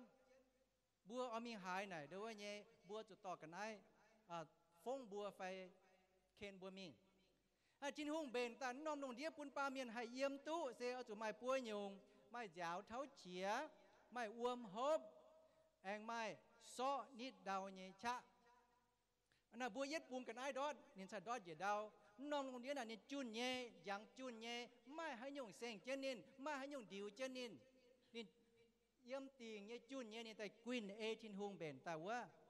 อย่าจุงนะเดี๋ยวบัวไม่ให้ยงเสงไม่ให้ยงดิวจันบัวปวดอันน้ำเจลางดิวเนี่ยบัวโอ้นายนะเดี๋ยวบัวมีอย่างนี้เจ้าเดี๋ยวบัวมีอย่างนี้เจ้าก็เมียนมาก็เมียนเย่ไม่มีไม่เย่ไม่เห็นอย่างเย่ยี่มีอย่างเย่เย่เยี่ยมอย่างไม่กวินเอทินฮงเบนใต้ยี่กวินเอทินฮงเบนใต้ต้องจ่ายยี่เจ้าเอาจุดปิ่นเหี่ยวทิ้นหุงเบนใต้โกไม่โกยี่กงโปเอาไม่เอายี่กงโปฝึกช่วยไม่ฝึกช่วยยี่กงโปทั้งนินเจชั่วตายยี่ยุ่งปุ่นบัวหมากเนาะ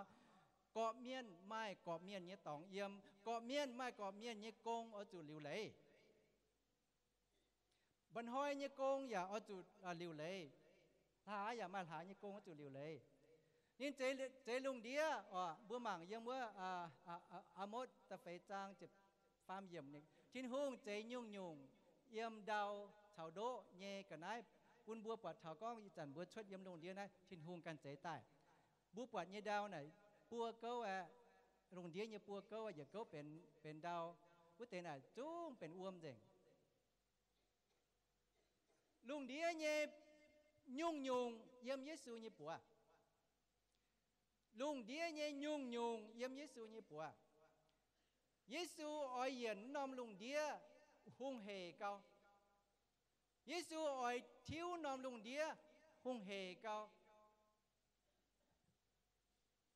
ลุงเดียต้องไฮโลเยี่ยมในเนี่ยปัวแต่ก็เยซูอ้อยละเย้าน้อมลุงเดียอ้อยโจปุ่นเมียนมันไหวเนาะเนี่ยนั่นเช่นเฮงเย็ดฟองทั้งมันโจให้ยุงเอาไฟเย็ดเปียมทั้งคอยเยี่ยวมเหยียดจุ้งกลมเปียนายดาวเท่าไตเหยียดนอมสีเกณฑ์บัวลุงเดียมยันไตยังเจเอาไฟทินเดาไฟทินหุงก้องเดาว่าเนี่ยเยี่ยวออกปุ่นบันหอยจอมที่เตียนทินหุงจอปุ่นเหวบันหอยเองจอมที่เตียนหังลุงเดียบันหอยจิ๋วหายเจียหายเดียงเจียเมียนเจียเปี้ยวเจียทินหุงเหวบันหอยยัดจอมที่เตียนตรงอีจันบัวมาเจนหายลุงเดียบันหอยจิ๋วหายเจียเจงเย็ดน้อมสีเกณฑ์ทินหุงอ่อนเมียดลุงเดียทินหุงโจตุอะไรยกปุ่นบัวปัดก็ทินหุงดงหายไม่ช้าทินหุงดงหายเย็นเนินบัวเยเจียวเยซูบัวเยเจียวทินหุงไหนนิ่นเป็นบัวบลำขาวเป็นบัวดาวขาวเนี่ยตองสก็บัวเป็นเนี่ยตอนเป็นนิเสียเนี่ยเย็ดเนี่ยเจ้าก้นมาให้ยุ่งบัวมานิ่นเปลวเก่าเปลวท้องบัวนายน้องลุงเดียเยี่ยมเยซูเนี่ยปัวเยซูจ้างเจนบัวปาเมียนเนาะเมียนตัวนั้นเนี่ยหลุนตัวนั้นเนี่ยละเย้าเนาะมาเจียหยุ่งเจียเต้าบัวเซียวเจียเนี่ย đấy ha sẽ con buôn hăng Giêsu mai cha mai liền nó hát tao với bùa quản mua họp tụt chiang với bùa siêu chẳng nhá siêu chẳng nhá siêu chẳng nhá siêu chẳng nhá mà chỉ tao bùa chơi cái này bùa như chẳng mèn khâu co lại giờ tao ý tao phải tao phá miên cho buôn bùa nhau co bùa mai liền nghe bùa hai chỗ tu nè bùa miên nó kinh hiệu bệ co sẽ con bùa mai thiên hùng như cha thiên hùng như liền nó kinh chơi hùng hỉaว่าทินหุงเขาเรียนกับบัวคิดตัวลงเดียเมียนจูอาบกุนเจียนจูจุยกุนเจียนหรือว่าตัวปงกอยจุยต่อบัวเจ้ายี่สี่เซลลุนเจ้าไหวต่อกันตู้หลงทินหุงเยเอ็นเอี่ยมเจียนได้ช่วยเจียนปุ่นบัวปามเมียนก้อยเหี้ยวอิสยาห์เจ็บเฟยเจ็บจางตะลวยมันเถาตะเจ็ดเยี่ยมฮานอบัวเย็ดจุงปามเมียนเส้นหังเมียนอนินบัวเยจียงแมงยานหังดาวฮวางเยเปียงเมียกายมิงbiang ya bio为主教业切标注八面东海中行面喏八面也名行面喏行biang喏บัวมาจังโหเยี่ยมกระเดียดาวแปดชุดใต้เรียกว่าจังโหเปียงแองกอยอุนอมเปียงเนี่ยกอยใต้นี่จังโหจวยเรียกนี่จังโหแองเหนียวเช่นกายเช่นมิงจังเมียบัวปามเมียนยี่แมงแต่หาไหนช่วยเสยใต้โลเป็นตัวเดว่าตัวเมียนบัวตองจาตองเจนจามาฝึกช่วยเป็นองค์เป็นกูเหลียวแองแต่แองเหนียวเช่นเหนียวเช่นมิงหาไหนกินโซชาบัวปามเมียนไหนเจเวยเหลียวตรงว่าบัวเจียงเจนยี่จังโหว่าเจียงเจนยี่จังโหว่าบัวบังไหนร้อยช่างโจคู่สี่ตรงไม่บัวมันเตะนายไม่บัวยี่จูปังให้ตู้หลงให้ตู้เห็นให้ตู้ไม่ช้าฟูสูทินหงให้หวังเสียงกงโปให้จ้างมิงแห่งเต่าเนี่ยกงให้จ้างมิงยังไม่บัวมันเตะตรงตาแต่มาช้ำเนี่ยบัวก้อมเถาเนี่ยบัวทินหงให้หลงเจียหยงป่ะเหยียดจุนทินหงให้หลงอย่าเต่าเมียนเนี่ยแมงเจียก้อนตายโจชุดเจียหยงสียามน้อยเมียนจะก้องบัวเจียตุก้องบัวเยจังแมงไหนแองเจงเยบเจียเป็นชินหุงเยี่ยมยาจินด่างบัวมแก้เสียนชินหุงเยจังโหเป็นเมียนหลงเยจังเมียนหลงเยจังโหเจียลิวะบัวฮิตุชินหุงลิวะเจงเยเยจังแมงชะบัวฝูงปุ่นชินหุงเต่าหั่งนอนห้ำเต่าหั่งนอนฝูนเนาะไม่บัวเยจิวปังไหนจะเก่งเดี๋ยวว่าโจตุเจียหยงบัวห้องยี่สี่เต่าเปลี่ยนเหี้ยวกองบัวเจียงแมงนายเซนทั้งเปียงนอนิ่งก้อยใต้จวยเนี่ยจังโหนิ่งจวยทั้งเท่าเหนียวจังโหกุ้นไม่ฟู่วมดอกหายช้ำจ้าปวนดอกหายช้ำตอนนี้อันดอกหายช้ำนิ่งแต่เหนียวเจ้าเมียนิ่งแต่เหนียวเจ้าเมียแต่เจียงเมียประตูว่าบัวถอดเจียงเจ้าเนี่ยจังโหถอดไม้แมงเนี่ยจังโหจิ้งให้มังปวดเจ้าจวยให้ก้องว่าน้อมอย่าให้ว่าปวดเจ้าให้โจกงว่าเตะว่าตรงนั้นน้อมช่างอ่ะโจเวทินหุงเจียงเวทินหุงมึงต้องโจเวกันมึงต้องต่อบัวเจียงเย็นจังแมงมีโจจุยมีปามจุยเจียนทินหุงเมียนอีจานห้อยไม่เมียนไม่ชาโลก็ไม่ปันเจโลก็มิ่งลงปามจุยมึงเปลี่ยนเยอะเท่าบัวเย็นจังแมงมึงเล่ากายโลมึงเล่ากายอ่ะเจียงเกี้ยจังโหว่าตรงไหนอ่ะรอช่างโจคุสีเวทินหุงจะก็มีบัวจิวปังเมียนเปลี่ยนเหี้ยวเมียมกิ่งเซาหิวตัวก็เยี่ยจังแมงช้ำโจเจงบะเจียเป็นทินหุงเยี่ยลงเฉยจิวปังลงเฉยเยี่ยมห้องต่อยลงโจคู่สีเนาะไม่บัวเยี่ยจิวปังลงเจียหยงจ้างจุดเจียหยงจนมิงเองให้จังทินหุงเยี่ยกงช้ำก็ตรงมันแก้เสียนเยี่ยมตะลวนจวนว่าเตว่าบัวมิงตุ้เท้ามีบัวในบัวเทงในบัวจังแมงให้ตู้ก้อยเหยียนใต้เมื่อเสียนเลี้ยวว่าเตหลายกันนี้เดว่าcái con như trang mèn thắng piang nó nhiệt liu đâu có nhiệt nhiễm nhiệt liu đâu có ruồi mà tế ruồi ta như trang hồ mi dùa căn tàu như áo ruồi như trang hồ mi dùa căn tàu như gỗ chụp băng miên châu xì bám chuối tòng thiên hùng chám chế mình mình chỉ kinh sâu bùa to bùa ruồi như cháu mình sa liang căn tàu to bùa ruồi như cháu mình pun sa tán lồng mình pun chuối lồng bùa mình chỉ kinh sâu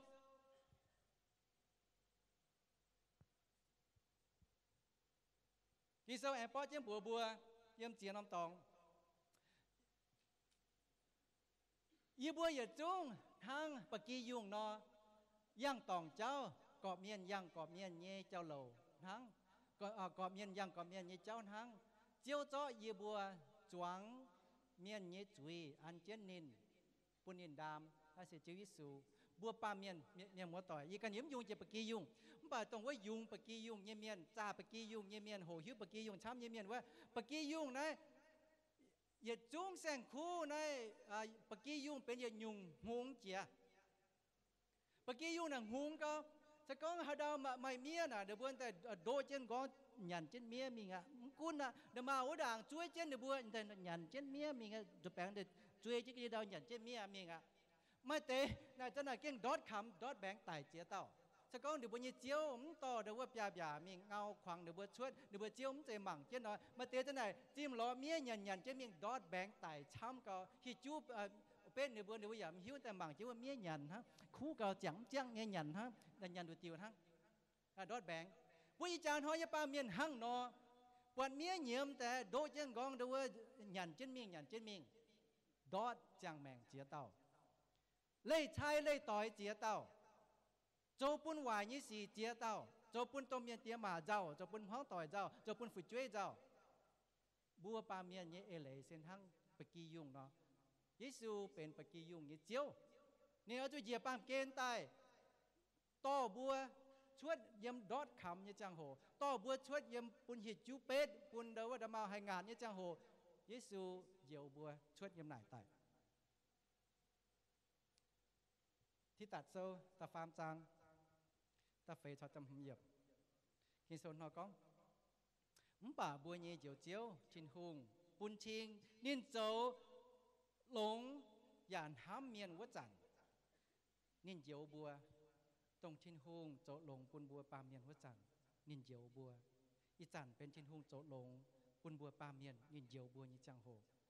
เสียไม่ใจเว่ยบัวเจ้าเนี่ยหายหยงคู่สีเสียเว่ยชินหุงกันคอเลียนบัวนินลงสิงลิงจ้าวบัวปุนบัวเสี่ยงยุงเจียชินหุงอย่าลงบัวเนี่ยเจียวเจียวยิสุกิตูโตสิงลิงช้ำเนี่ยปุนบัวเจียวปุนบัวเว่ยนินเนี่ยเอ็นให้ตู้ชาวชินหุงหอบเหี่ยวอย่าตู้จิบเหยียดหลิวเนี่ยแมงต้องบัวมาลำห้ำอ้อยตู้เนี่ยแมงตัวนายอ่ะ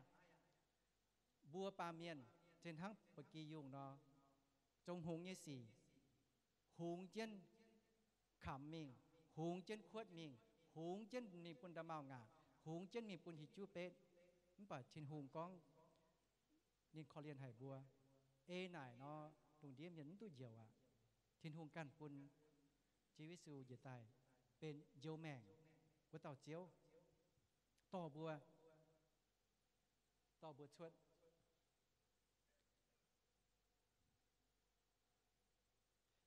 อันจังเยโตด่างเนี่ยนั่นนายจัดกะฮะชีวิตสูถ้าเยกองเนาะเนี่ยไม่จุเนี่ยเนี่ยปนซินนี่เป็นจอยหุ่งเนี่ยหุ่งจอยเจียวเนี่ยเจียวนี่เป็นหุ่งเตี๋ยเนี่ยตอนยังน่าลุงเดียเนี่ยฮานอมแต่ปูงไม่หุ่งเตี๋ยไม่ช้ำมาเลี้ยงดงว่าช้ำ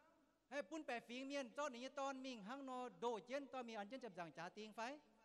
เยี่ยมลุงเดียหานอมแต่ปุงหาเต้าหุงเตียหินเจียให้ยงทำปุ่นแปะฝีเมียนไฟตู้ฟุงในนี้ตอนหังหนาเนาะเดี๋ยวว่าเดี๋ยวเจียหาเต้าไฟลุงเดียมไม่ไปเยี่ยมกว่าชินตองไม่เต้าจอยหุงเยี่ยหุงจอยเจียวเยี่ยเจียว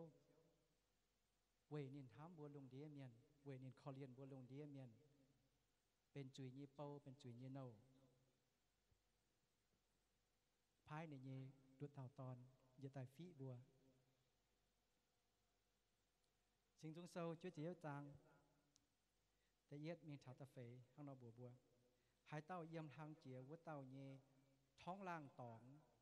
เซจันเยี่ยมเนิ่นเจียววัดเต้ายี่ตรงลินกุญวะวัดเต้าเจียวก้องบัวเจียวไม่เสียดาวเขาเนี่ยตองชาวเว่ยวนเนี่ยตองเยี่ยเนี่ยทินหุงต้องเยี่ยเขาวัดเต้านินอ้อยเจียวไม่ซิมดุดแจงหน่อเมียนเนี่ยเขาชาวโตไห้เนี่ยอ้วนแปงนินจุ้งลงนินเนี่ยดาดก้มเจนไม่เยี่ยมนินเนี่ยดาดกระเดียเจียวปุนไม่ไม้ดาวขาวเนี่ยตองนินเจียบจ้วยเหี่ยวโจ ต้มทองไปฟิวทองไปเปลวเจนน่าเป็นทินหงยิ่งใหญ่ว่าเยี่ยมไทยเตะยี่ตุก้องเตะว่าเยี่ยมว่าห้องต่อยยี่วีเยี่ยมน่าบุญปอดเท้ากิ่งโซยี่ว่าเจตาเต้าเสียนทินหงเยี่ยเมียนตุจิบทินหงยี่ฟูเยี่ยงก้องจุนไม่เจเต้าเยี่ยมจุยเยี่ยมก้องเยี่ยมจุยก้องเยี่ยเสียนเยซูเยี่ยเมียนตุจิบทินหงยี่ฟูเจต้องจะเก่งจังเจียนตู้จอยยุงเจียเยี่ยมสิงลิงเยี่ยมจุยก้องเยี่ยมเหี่ยวเสียนเยี่ยมกองฟ้ามชองเยี่ยมประเจ้าโจจ้วงเยี่ยมเมียนทิ้งใต้ตู้จิบทินหงเยี่ยฟู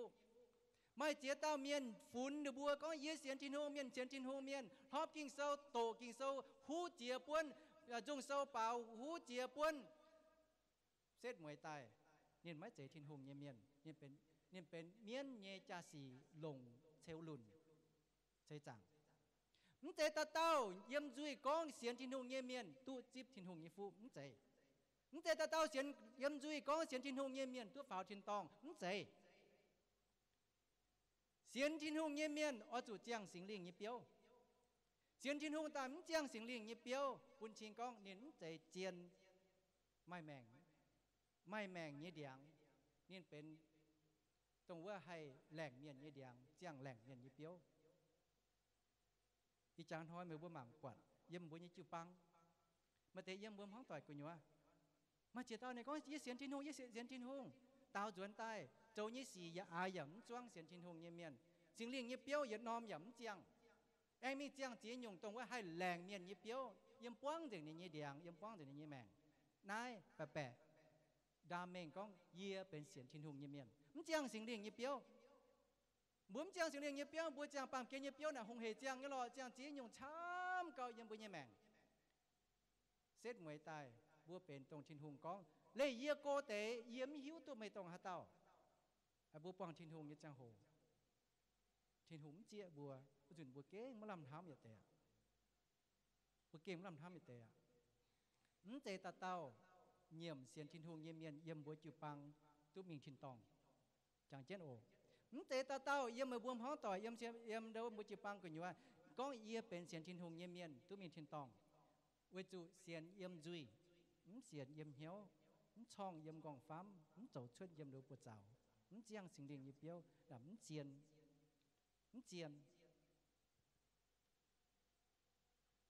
บัวหาจุนจังได้กินโซเยว่าเจียวเป็นบัวอ้วนเย่ก่อนโดชาวเว่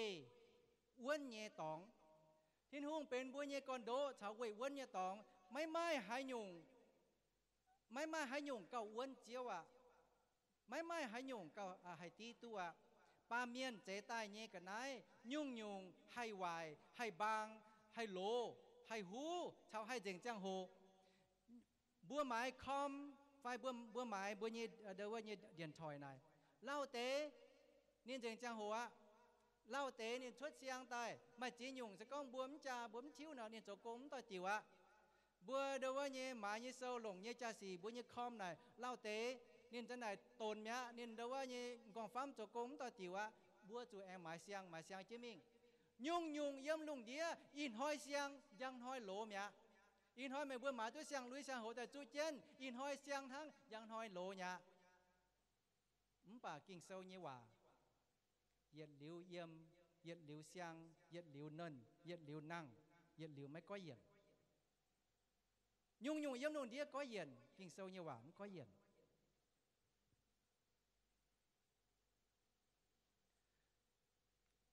ไม่หายเต้าหุงไฟหายน้อมเตปุงเหยียดหลิวอ้วนเยี่ยมลงเดียไม่เหยียดเต้าหุงเตียเหยียดหลิวเจียงเหยียดหลิวอ้วนไม่อยากน้อมเตปุงเหยียดหลิวเยี่ยมเหยียดหลิวอ้วนเจียนมัวต่อยบัวเยี่ยมเจียนน้อมฉางไหนเป็นจุยฉางเจียยี่ฉางอ่ะเป็นตรงว่าบัวโจช่วยแต่ยี่เจ้าจีจุยทิ้นหุ่งช้ำเจียยี่ฉางอ่ะบัวเยี่ยมเจียนตรงว่าให้เป็นเยซูให้เหยียบปามเกณฑ์แต่เซียวจุปังฮัจจันนินตายบัวไม่หิวยี่ฉางอ่ะนี่ให้เป็นอินหอยยังหอยฮิตเต็มหวางด้ามวนบัวเยี่ยมเจียนด่านน้อมฉางอ่ะ với chủ lùng đĩa kiêng lùn chế mình tổng với Giêsu ở ta tiếp chụp băng như chẳng quá với yếm chân non chẳng hồ chiếu diều chào sim đút chiếu thình bùa diều bùa chào sim đút ngoài chào hia bèng kinh sâu bùa sẽ có xiên chiếu như miền mà hiện hàng tông mà để chiếu thình bùa sim xuất chia nhung hia bèng chia nhung ngoài như cháu bùa lếm chẳng chủ làng chính nín ngoài xì sẽ yếm sa tàn yếm miên phải ba miên dầu tài thắng mai hãy nhung tรงว่าโจปุ่นบัววายดอดแมงตรงเป็นยี่เจ้าน่ะยมทินหงตายทินหงเป็นทำนินปุ่นบัวเนี่ยน่ะเป็นหลงเนี่ยเฉยบัวยุ่งบัวป้วงเนี่ยวายสีน่ะมาตรงไกวทินหงบัวเสียนทินหงเนี่ยเมียนหาเต้าอย่าใจเสียนทินหง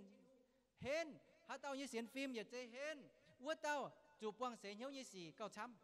ำยี่อ้อยยินห้อยอ้อยบัวก็บัวเสียนเจียวตายบัวอย่าเจนhám chiếu bữa giờ chơi muang chiếu như hòa sa tán giờ chơi giong mày bùa sa tán giờ chơi mùi chia mày bùa hãy tao mày nhớ cháu chiếu như con cao lủng của tao cao đâu với nhé dìa tu bún cháu chiếu như con của tao sa tán cao mùi chia bùa nên cao lò cháu ta lại nhau bùa nên ở lại nhau tháo mày bùa chỉ chia trên hung giong trên hung béo trên hung thằng với yốp nó yốp chúa sa tán xế nên khâu cao buôn chia tao tỏi tao buôn đi yốp mà bên này chiếu thiên hung tài gói á bên này chẳng lắm luồng á mà cả bên này nhung hong cái này đót dình đâu có như mà như toàn chuối tài dình mà như xem cú như trôi tài dình mà cả mà như xin nào hú dình mà có chuối có mà tao giống như phát mày á chiếu thiên hung tài á buổi sáng thiên hung như miền hai buông dù sinh hiếu như gì hoài như sinh hiếu như gìเป็นซาตานยี่กงมันป่าตรงว่าจุเสจุเขาเยวแต่ว่าจะเก่งเซตมวยตายโซตุวันยำดูว่าเสียนฟิล์มเย็นโจอีจานห้อยเมียนป้องจุสีไกวทิ้นหุ่งป้องจุสีไกวจิวปังป้องจุสีไกวม้อต่อยไกวเต้าไกวว่าเต้าจังสามกับบุญยี่จังแมงมาให้ยุ่งเจียวอ่อยยาวบัวเจียวอ่อยฟิ้งบัวไฟเจียวอ่อยจ่อบัว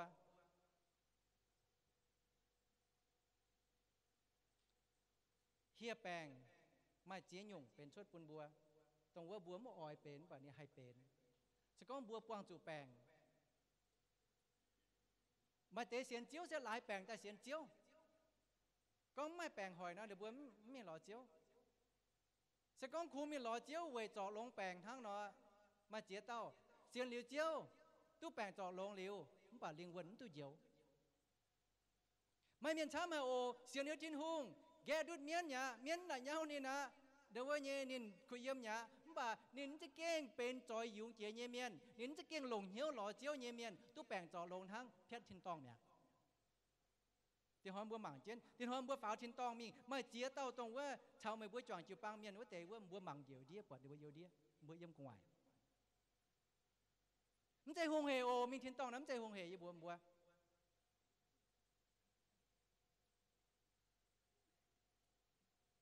ตรงจันบัวเยี่ยมนะดูย้ำเตเมียนเท้าเจ้าโหบัวเมียนทินตองยินทำเจียนหายตุ๊บปวงจอยไม่บัวเยี่ยมกว่าทินตองแต่ก็เท้าเจ้าโหเสร็จมวยเมียนเท้าวัวปวงไม่บัวนอนแต่ฮิตุกองไม่บัวเมียนกันปูเนี่ยไม่บัวยิมห้องต่อยฟินทั้งเนี่ยบัวจิปังต่อยฟินทั้งเนี่ยชาวบัวจวงจิวปังมีเจ้าเลยปลายเจียหยังเนี่ยเสร็จมวยตายบัวกันเมียนปูงหรือบัวกันเมียนปูงเดี๋ยวบัวยิ่งเหี้ยวบัวให้หิวคงชินหงหิวทั้งแองเท้ากินเสาเนี่ยว่าอัตฟามหยุ่งชินหงลงเนี่ยเนี่ยดัดปวงเจียนเนี่ยเนี่ยนำเหนียวไอ้เป็นชินหงแหลงเนี่ยว่าตรงว่าเสียนเจียวเนี่ยว่าเตะตู้ชินหงเนี่ยต้มดัดยังตายทั้งต้มจ้างเนี่ยดัดเนาะปวงเจียนเทงท้องล่างเทงท้องเดาว่าเนี่ยบิวงเทงท้องห่วงเฮียนเนี่ยสี่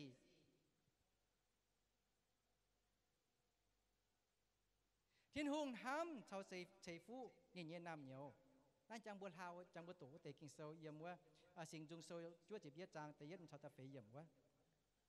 ทินหงไม่กวางเนี่ยเนี่ยนำเหนียวมึงกุ้นอีจันบัวเนี่ยเมียนหัวต่อยเยี่ยมเปี้ยวจู่เขามาเตะเยี่ยมฮาดีไซเปี้ยวอำหวังเยี่ยไฮลิวเฟียนชาวบัวเนี่ยอำมัวต่อยจู่กวางจู่เสียเหี้ยวเนี่ยสี่ kinh khâu hay yếm chân địa sai béo y bùa chọn chân ta cầu sẽ con hát tao hải liều nó thô tổ hòa bùa nó bùa y bùa công miền hiếu phiền điều quả hiếu nó bùa hay y bùa công miềnอย่าkinh hắm mấy chịอย่าtệอย่าthiền chân đâu với nhé thiền chân ta cầu về nó bùa thắng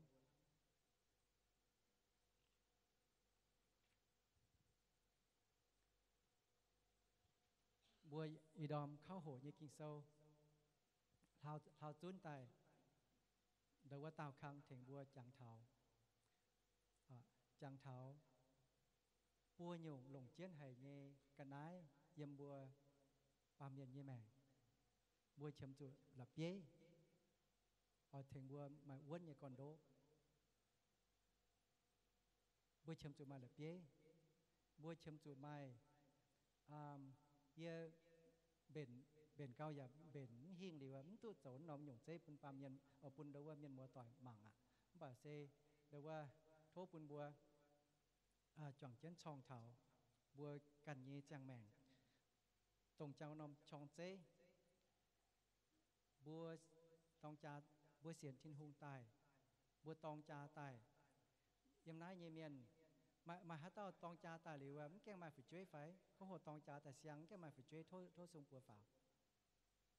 ตองจาแต่เสียงยังแกงมาฝึกช่วยโอ้แน่จริงลองเหี้ยวออก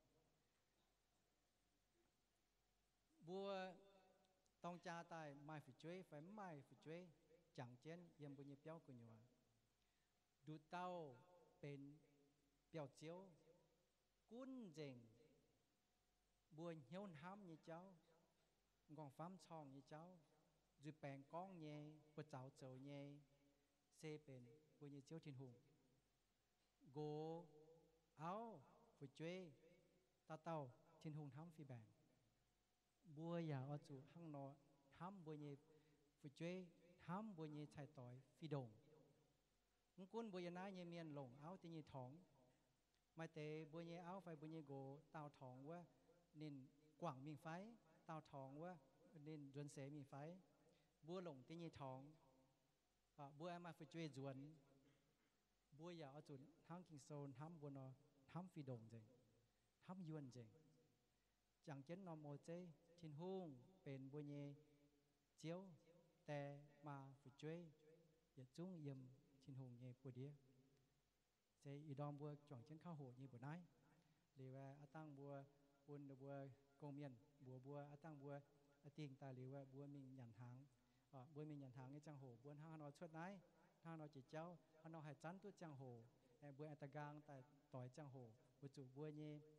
กวนช้ำเย่บัวเย่ห้องต่อยหางเย่อินหอยบัวเย่ห้องต่อยจะเก่งดงให้บัวจุมาเมียนเจียปุงเย่ตายจ่องเช่นฮานายหรือว่าตั้งบัวปุ่นกงเมียนเดี๋ยวว่าพ่อเมียนปุ่นบัวห้างนอชดมิงหยันทางเจ้าทินหงเสฟูบัว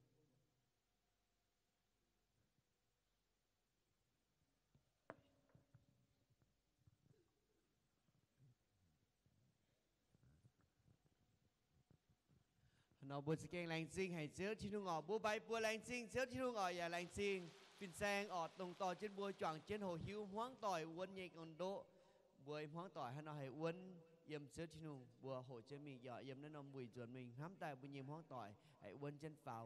phào ọt hay nó phó mìnhอย่าchiếu thông tế ở về y an bùa tình nhẹ in hoa nhẹ tao an bùa tình đồng nái ở lìa tăng bùn trắngว่าปูเงเป็นกงเงเมียนตุโปเตออกมายุ่งออยโปเตบัวฮันนอปุ่นนั่นนอมช่าง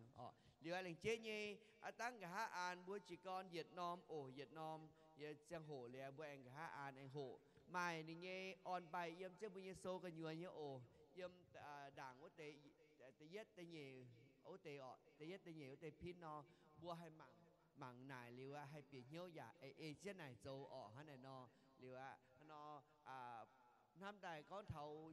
chỉ cháu như cháu phải hoàng thang con hiểu tung bướm nàng hiếu toàn nóm tung mình sao cô tăng hay tổng cháu phải chỉ cháu chỉ mình chỉ tài để chia sắm nhé hệ thăng hay quang chủ sĩ là hay phải nó năm sáng chiều chẳng hồ bún bài hút bồ tê phải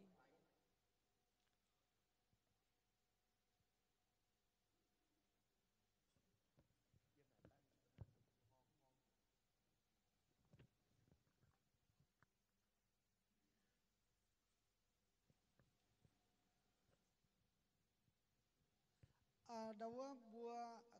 tam tiền bùa nhận hàng này đâu miền chám nhé giang hồ này Việt Nam nó bùa mình nhận hàng nó bùa cháo chun tỏi bùa mình hai dẻo bùa Việt Nam châu bùa cháo chun ta bùa dẻ đau ta bùa chiếu bông chỉ chéo mà để biểu ta keng sau mày mình chuyển trên chuối nhận hàng nếu bùa chàng chết ở bùa chân ái nằm bùa dia bùa tắp mà xin pa nhàn yếm với bùa nó bùa anh ấy tôi nhém bà nhàn bùa anh ấy phone điện thoại anh ấy nếu bùa hai tàu can xí mình tú bùa tay nó bùa tàu chín mình hắn nó bùa đâu bùa chốn nhiều mà tàu hiếu nếu nhàn bản hàng nếu bùa lóng suy phải giáo bùa nếu bùa anh ta gang ta bây nhiêu vui nếu hắn tay gì đâu tia anh nó phun coi nếu giờ vẫn chẳng ton nhắm pung đến sẽ ton nhắm mày mới trồng đã tăng nó được bữa kiện bữa hắn nó thôi thì không sẽ phụ đó nó sẽ tiêu hết nhà anh nhé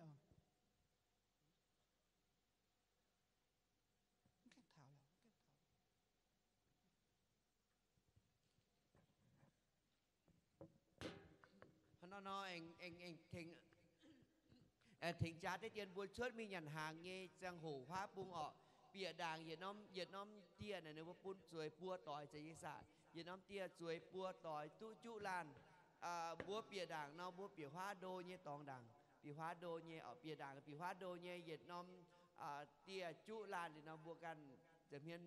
ปุ่นViệt Nam tia quang chu lan nó búa ta kéo nhận hắn ta chưa rồi nó ta nó ngay hình hắn này nó búa chu Nam tia ở Việt Nam tia chu lan quang búa tỏi li búa